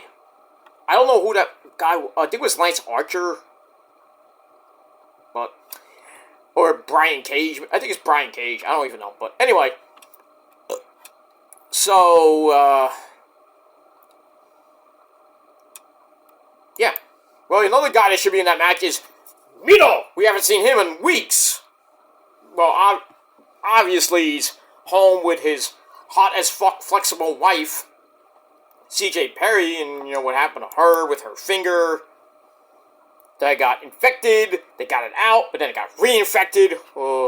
They were thinking of amputating it. I don't think they did. I don't even know what happened after that. I haven't heard very much from CJ Perry about that. So maybe she went back and they got it out again. I don't know. Or maybe she's looking for a second opinion. I don't know. Sad to hear that, man. But we haven't seen Miro in a long time on AEW television. That's not good. So we get that. But yeah. So we're going to have a big beefy man slapping meat match on AEW pay-per-view. So see what happens with that. I think Wardlow will win that match. depending on who else is in the match besides Powerhouse Hobbs, maybe Brian Cage, maybe Miro's in the match. But it's not for anything. Like, what is it for? Just to see who's the best big beefy man slapping meat in the company? I guess, I don't know. We'll move on. That's that. Alright, then we hear from Don Callis in the back. He's ready to get real ocean spray to AEW. He's gonna pick him up at the airport. Something like that. Then he mentions that Powerhouse Hobbs is in the Meat Madness match. And Don's like, Sammy Guevara, I haven't forgot about you. So we get that as we saw on Rampage when Sammy came out, called out Will Hobbs. Will Hobbs beat his ass, which led to Collision, which in that no disqualification match, which was crazy. I'll get to that in my next video that I'm going to be doing right after this one. So, didn't end well for Sammy on Rampage, and it really didn't end well for him on Collision. I'll explain why in the next video. Look at that. Alright, then we're going to do a main event of the evening, 6-man tag team match. We got The Machine, Brian Cage, the AEW champion Samoa Joe, and Swerve. I swerve when I drive. Swerve. Along with the man who dances a lot, and that's my good friend Prince Nana. Big ups to Prince Nana of the Embassy, the Mogul Embassy. Brooklyn! Alright, so they take on the Hangman, Adam Page, about to come out and do some cowboy shit, as he teams up with the man, Hook, and Rob Van Dam. You suck. We get that. Alright, so this was like, okay match. You know, back and forth they went. Hook tries to get Hook gets the Kata Hajime on Swerve, gets broken up. Swerve hits the house call. Oops, forgot my notes. Passed a little bit. And then Adam Page comes in and hits the buckshot lariat on Brian Cage. Then we get the showdown with all three men in that triple threat match for the AEW World Title. Adam Page, Swerve, and Joe. They fight all the way to the floor. Adam Page powerbombs Swerve through the announcer's table. Ow. Don't hit Tony Schiavone. Hit a Taz. I guess you can't hit Taz. Hit Excalibur. Why not? No, I like him too. Don't hit anybody! I don't want to have to take their job yet, but, you know. Go back in. Joe tries for the Muscle Buster on Adam Page. That's where Adam Page looked like he messed up his ankle. And he goes out of the ring. Tags in Rob Van Dam. Hook then suplexes Joe, but Brian Cage breaks up the 5-star frog splash, which led to Joe locking in the Coquina Clutch on Rob Van Dam, and Van Dam tapped out in 21.5 minutes. So it was a solid match. I gave it 3 out of 5 stars. And that's pretty much it. Joe celebrates after the match. They cut to Adam Page, who kind of is like, get out of here! Don't shoot me! So, and then the whole controversy happened earlier this week, or after Dynamite, and a couple of days ago, with everybody thought Adam Page was legit hurt, that he was gonna not make the match, but, you know, he was able to walk in the back under his own power. It was just kayfabe, just selling it really well. So, he's still gonna be in the match, technically. So, we'll have to see what happens on Dynamite. But, kind of playing it up that Adam Page will not be in the match because of his ankle injury. So, it might be turned into Joe versus Swerve. Swerve may win, may not. I don't know, but I still don't think he's... Even if Page is in the match, I think Joe's going to retain, and I think eventually he will lose to Wardlow, probably by double or nothing, and then Adam Cole, in turn, will become the champion. And he's not even cleared yet. I don't even know when he's gonna get cleared. He's just having too much fun on Twitch right now. Sitting home,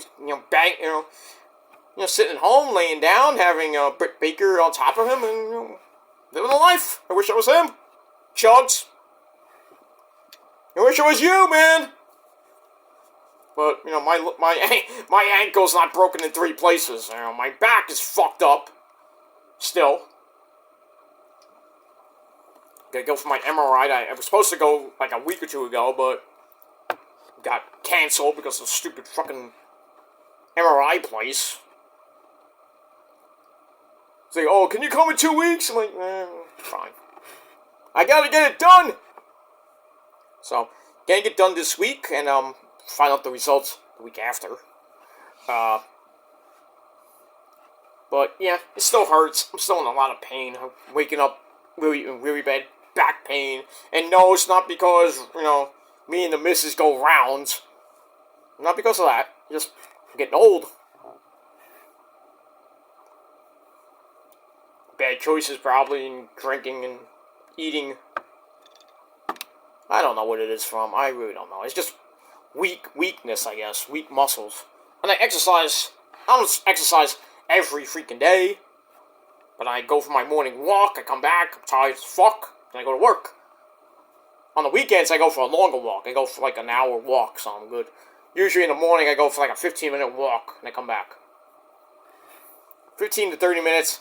Go and come back. And I'm good.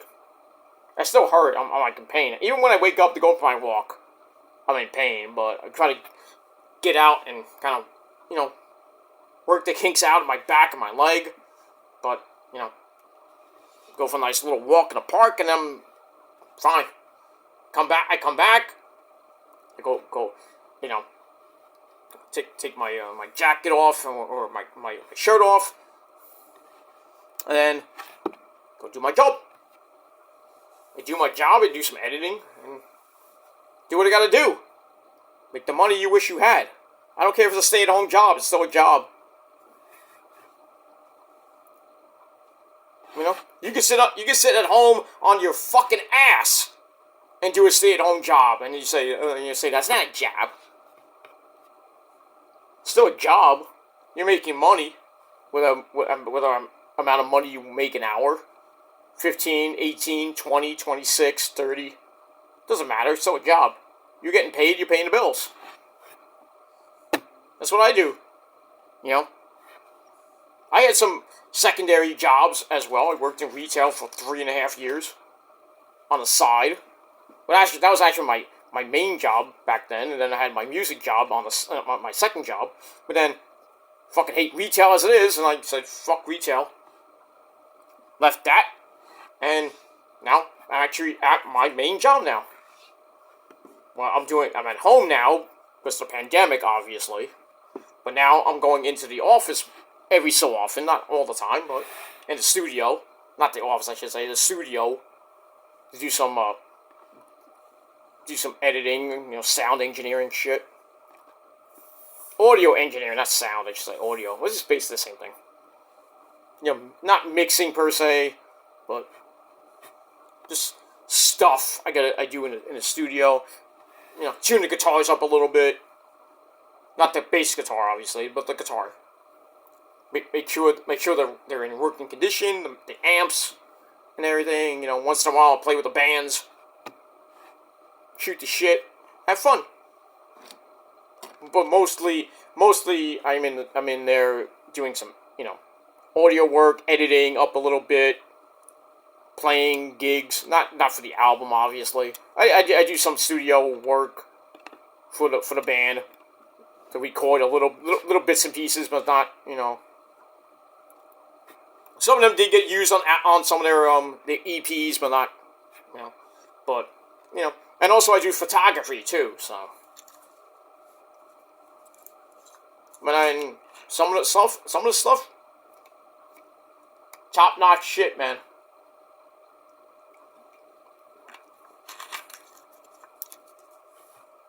You don't believe me? Okay. You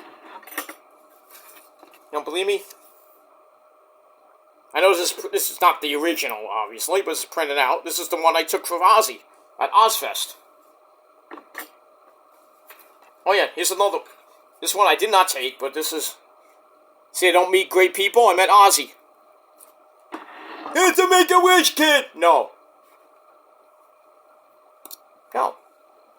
I'm a VIP, very important, Peter, and you're not. You're not, and you never will be. You're just a wannabe. You're a copycat. You're a hypocrite. You just want to be me. All these people want to be me. That's why they make all these fake accounts of me, because they want to be me so much.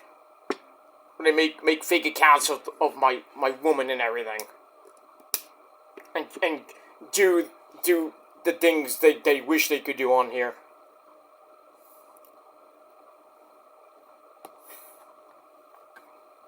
Thinking they can insult me. You're funny. You're real funny. You think you're winning. Oh, you lost all your friends 2 years ago. No, because you just did a bitch move.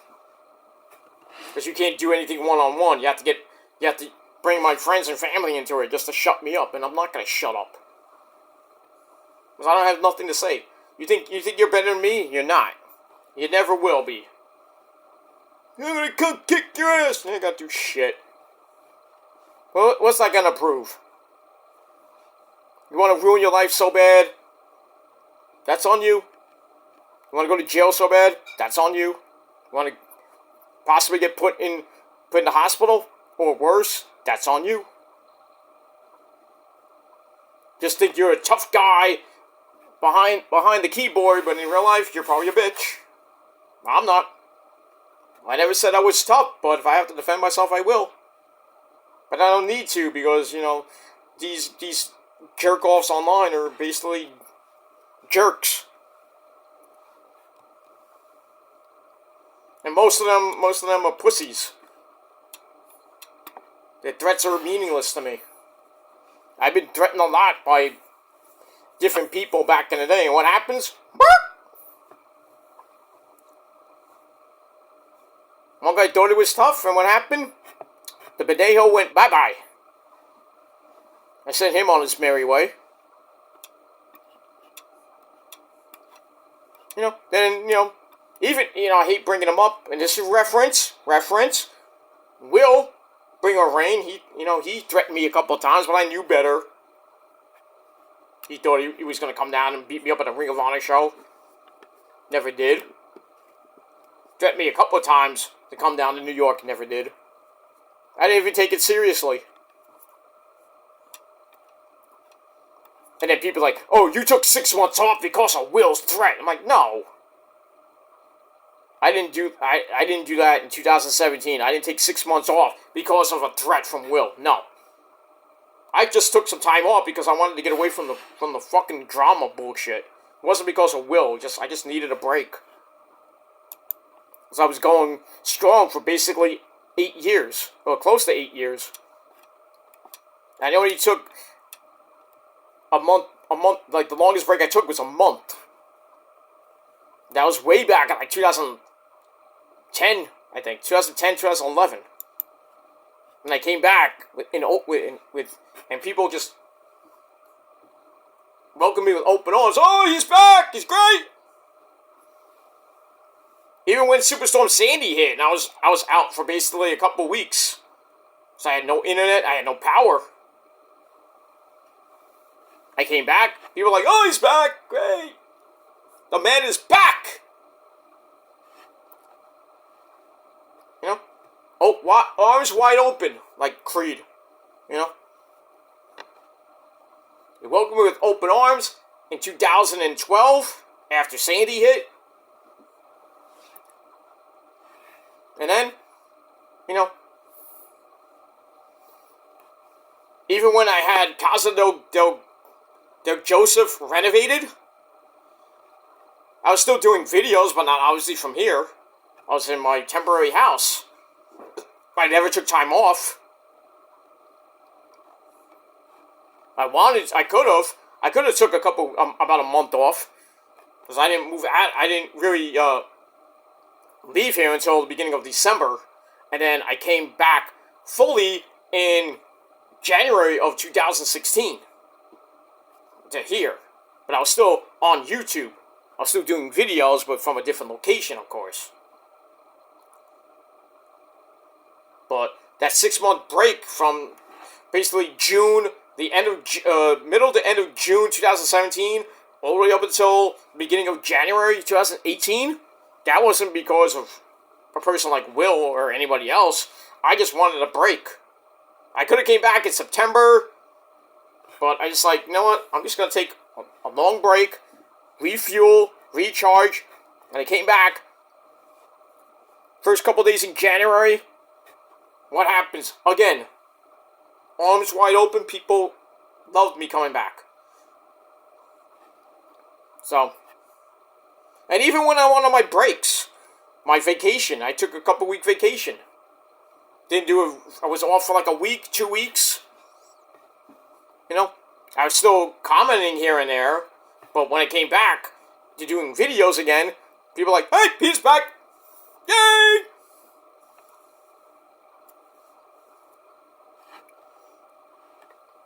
But it is what it is. But like, these people, trying to get me off YouTube, it's not working. Never will. They think they're tough. Like I said, the threat's basically meaningless to me. One guy thought it was tough 2 years ago. What happened? Failed. Now another guy wants to try. Same result. It's going to be the same fucking result. And I won't even be here in the summer, so that's a waste. So I'm taking off July 4th weekend. I'm taking off a week again in July. When? You won't know. Besides July 4th weekend, you won't know when in July I'm going to be taking off. But I will be taking a week off from doing videos. I may pop in to on East's chat every once in a while, but not all the time. I'm not going to be on the whole entire video, obviously. I'm going to be freaking on a beach somewhere. Or just... I would be on a beach somewhere or in a different state. And not the one you think of. Just saying. There's like 49 other states, basically, I can go to. But the one you think that I'm going to? Nope.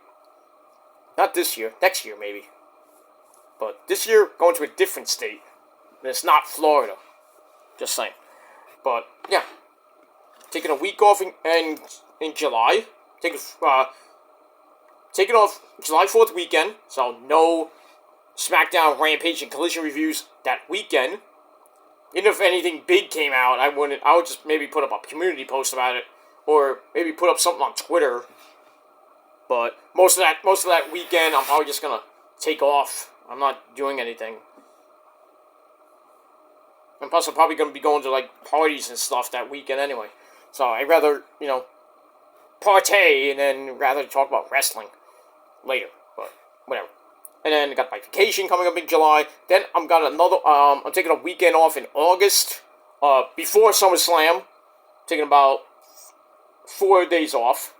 It's not a break, but it's, mini break. Mini 4-day break. And then pretty much, I'm not taking a break for a while. Probably the rest of, from like September to the end of the year, pretty much in cruise control. I may take maybe 1 or 2 days off here and there. I might go on a mini little trip with the missus somewhere, but like a weekday trip, maybe a Wednesday, Thursday trip, or a Thursday, Friday trip somewhere. But other than that, pretty much my summer is usually my usual summer. Take a little vacation down south or wherever I go, and that's it. And then people complain, you're still on YouTube. Yeah. If I want to leave comments during my vacation, I can do that. But most of the time, I'm actually on vacation. I'm not on YouTube 24/7 during my vacation. And you can't prove it either, so don't even try. Just close the vagina, shut your mouth. And that's pretty much it. Because you're so obsessed, so when I come back, you're like, yeah, she's dead. Obsessed bitches. 20 to 30-year-old bitches. So obsessed with what I do in my personal life. I mean, get out of my fucking life, period. Worry about your life, not worry about what I or anybody else does on social media. Nobody gives a shit. Just wanna be me so bad. Because you're jealous of me.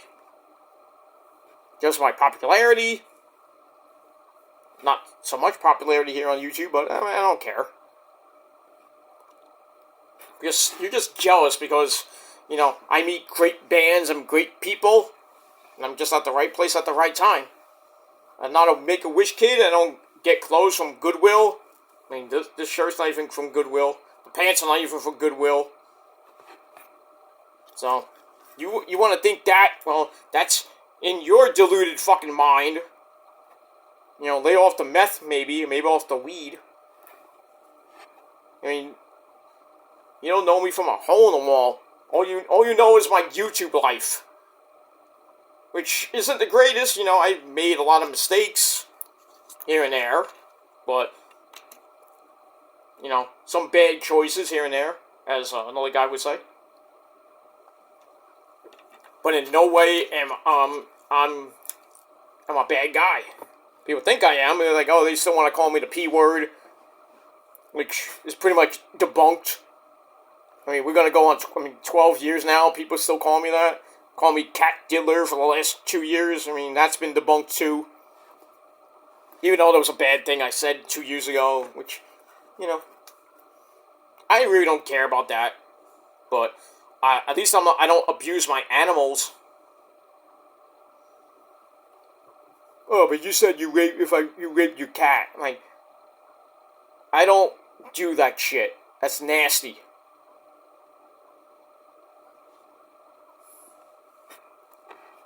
I don't rape my cat. I rape pussy, but that's actual, real-life, human pussy. From real-life, actual women. It is what it is. Oh, you like chicks with dicks on Twitter? Yeah. Like, who? Like, name me one person. Yeah, Issa does look like a man. Really? Idiots. Only idiots would think that. That somebody as beautiful as Issa looks like one of those Japanese chicks with dicks. I mean, come on now. I guess you haven't seen OnlyFans yet, huh? Idiots. Idiots. Complete idiots. They're just, virgins, basically. That's what a virgin would say. Oh, you like chicks with dicks.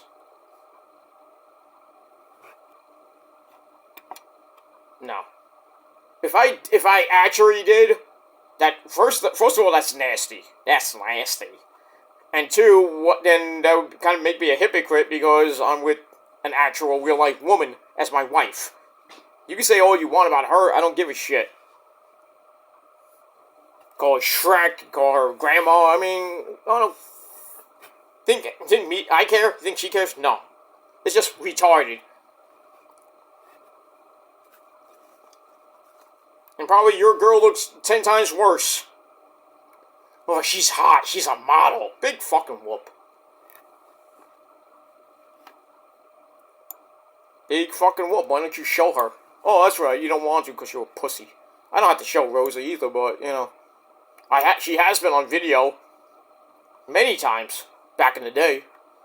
She was actually on video a couple of times. You hear her voice every once in a while.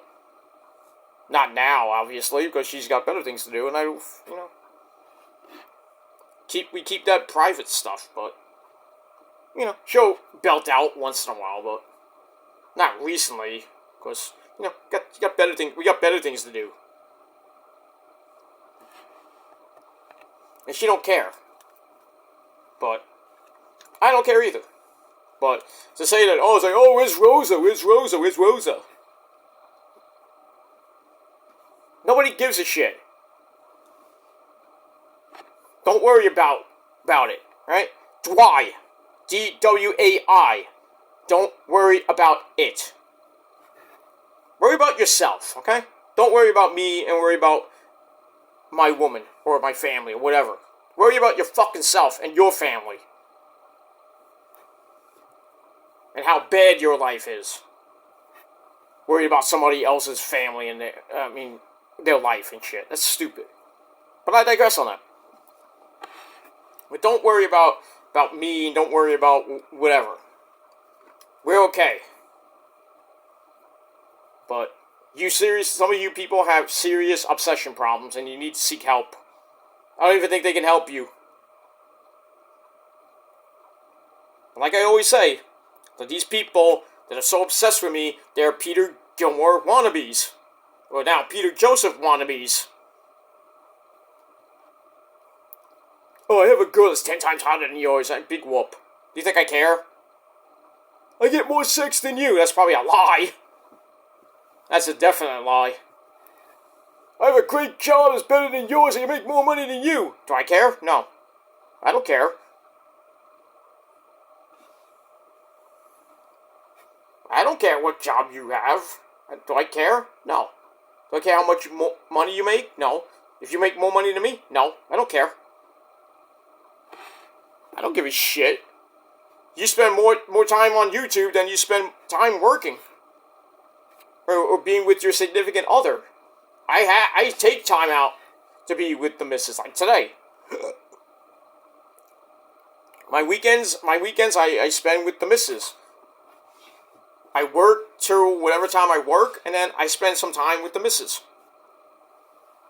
Or I go see my friends. I go to the city. I go see my parents every once in a while. I gotta check in on them every once in a while. But, I don't spend 24/7 on YouTube, and you can't prove it. Why didn't you show your analytics? I'm like, I don't gotta show you shit. I don't have to prove anything to anybody. If you can't handle that, then I don't care. You can call me a liar. You can say, oh, we got the proof and this and that. You don't got nothing. You got nothing. Oh, you're so fascinated with my past. Bring up my past. Get into 2024 already, motherfuckers. It's February 26th. We're not talking about 2012, 2015, 2020, even 2022. Or even 23. We're talking about now. Nobody cares pretty much about my past. My past is the past. Nobody on YouTube cares. Even new people that I'm friends with. Nobody cares.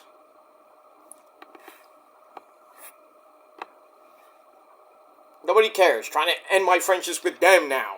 Get out of here. Get the fuck out of here. Grow up. Suck my dick, alright?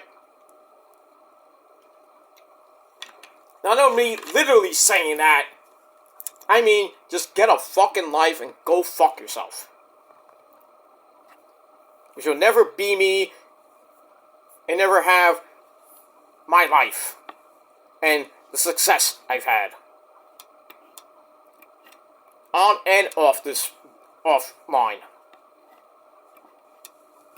It is what it is. Hey, Peter, I had 5 million views because Roman Reigns walked past me. Big deal. Big whoop. I mean, it's Roman, but yeah. 5 million hits. Big whoop. Still not better than me. I have more views than you. So what? So what? You just put a video from WWE, most likely, because you didn't tape it yourself. Got 5 million hits. Woo! Big deal. I got 2 million plus hits in a video that I was in and I got credited for.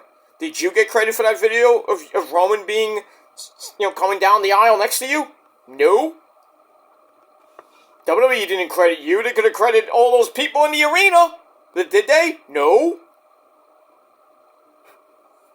Your name's not in the video. It's Roman. Roman gets all that credit. Do you? No. You get nothing.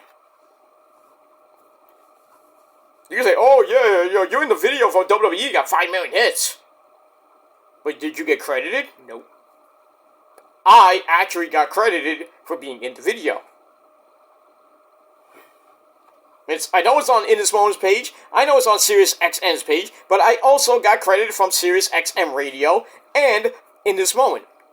So, kiss my rosy red Italian ass. It's a done issue.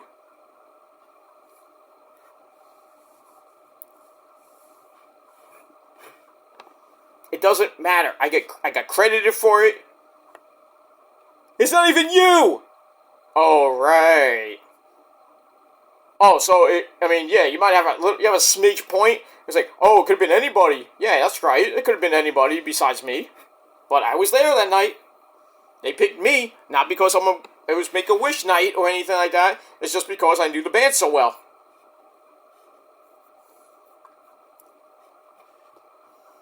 I didn't even think I was going to get picked that night. I knew I might have not get picked that night, but I was lucky. On the grace of God Almighty, the Lord, Jesus Christ, the Lord. Blessed me that night, and then I had probably one of the greatest nights of my life. On stage with one of my favorite bands, rocking the house. But you were there? No.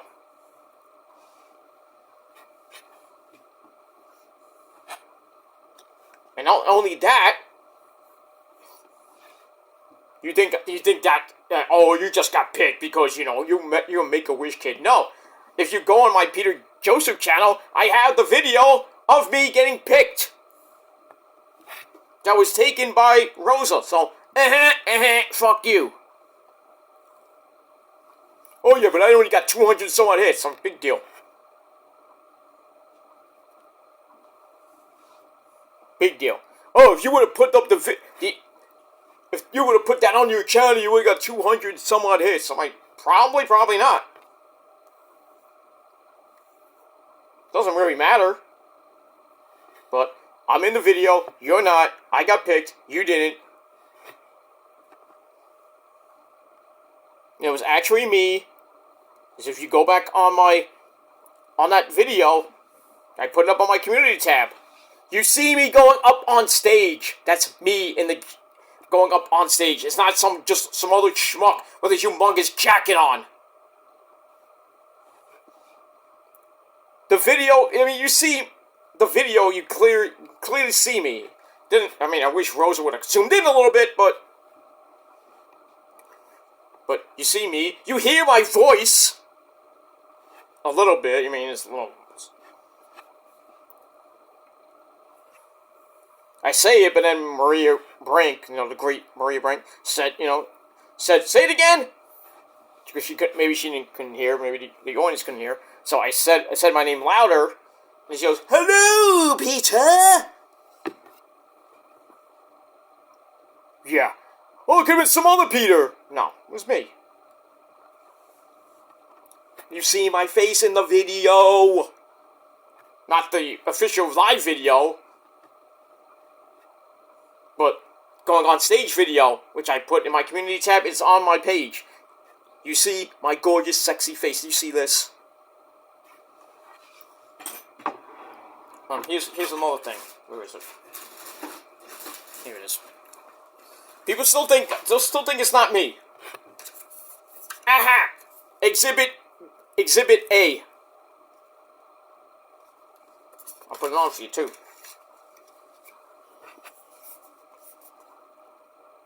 No, I didn't buy this off the freaking merchandise stand. Give it to me on stage. It's on the video.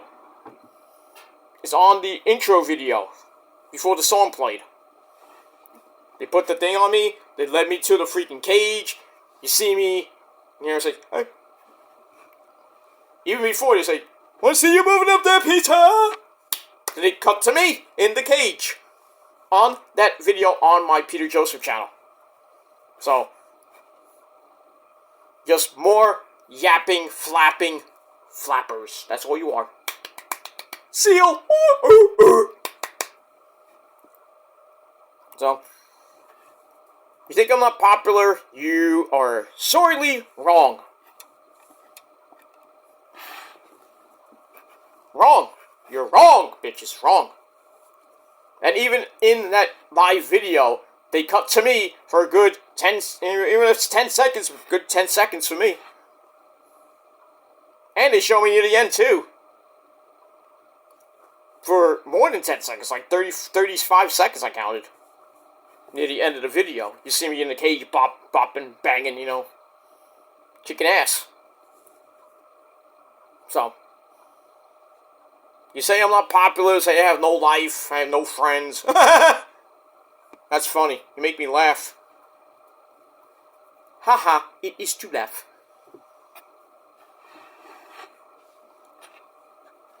And people that were at that show remembered me from that video. Even when I got off stage, like 35, like a ton of people came up to me. It's like, "Oh my God, you're so great. You're so lucky." I go, "No, just pays to know the band." And I stood with them for most, right near the final song, which was Blood, of course. I stood with them. I should have stayed with them, but then as soon as the song ended, I went to meet Rosa by the bar because she was standing by the bar near the end. Because as soon as I got off stage, and then right before they went into Blood, I got on my phone and texted Rosa saying, "Hey, meet me by the bar," because the bar was like behind us. So I did that, but most of that time I get off stage right. I got off stage right even. I went off stage, and then I wanted to go find Rosa then, but then all these people started coming, like, "Stay with us, come on, hang out, we'll have some laughs." Like, oh, okay. Welcome to the party, pal! Stood with them for a good 10 minutes. Kicked some ass, man. We had fun. We had fun, exchanged Facebook pages and stuff like that. Instagrams. Well, I didn't have Instagram by then, but exchanged Facebook pages. We were kicking ass. We had fun. So, you think I don't have a life? You don't think I have friends? You don't know me. At all. You don't know me. You don't own me. You don't do shit. You don't scare me. You don't do nothing. You're a bunch of fucking douchebags who have no fucking life, make dead fucking channels. I think you're great because you can make channels of other people. It's just shows you have no fucking life and just have no fucking life. And you need to get a life and grow the fuck up. You're not tough. You're not this and that. And personally, I don't give a shit what anybody thinks of me or anybody else. I don't give a shit. You're just jealous fucking bitches. And that's all I gotta say about that. Let me move on. Alright, I'm done talking about that crap. I'm done talking, period. So, alright, so that's Dynamite. Dynamite, I gave a solid 7 out of 10 stars. Let me know what you guys think down below in the comment section. Hit the subscribe button on this channel, my other channels as well. Show your love and support, even if you're a douchebag. Thanks for the support, asshole. And follow me on social media, Facebook, Twitter, and Instagram. You gotta be real. If you're not, go fuck yourself. And that's that. Share the video all over the internet, and please hit that bell so when my next video goes up, you don't miss it. Because if you do, you're SOL. And you know what that means. Ha! And you're a bitch, you're a fuckboy, and you're a Melvin. And there's nothing you can do about that. Take it like a man. Or like a little boy, which some of you are. And that's all I gotta say about that. Alright guys, I'm out of here. I'm gonna do my Collision review, then go to bed. And that's it. Alright guys, I'm out of here. Thanks for watching. And just remember this. Rock on and rock hard with your coot. And just remember this, really. Remember this.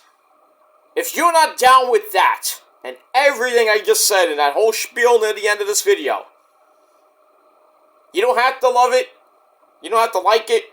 but you're gonna learn to love it like the Macho Man used to say. You will acknowledge me like Roman. I never said I am Roman, but you will acknowledge me anyway.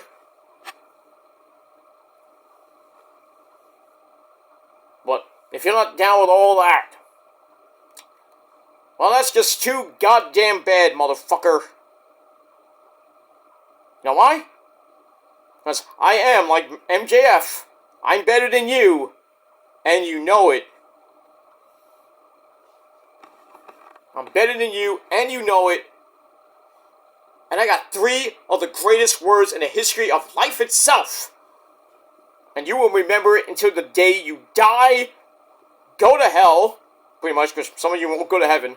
And even if you do, you still won't remember it.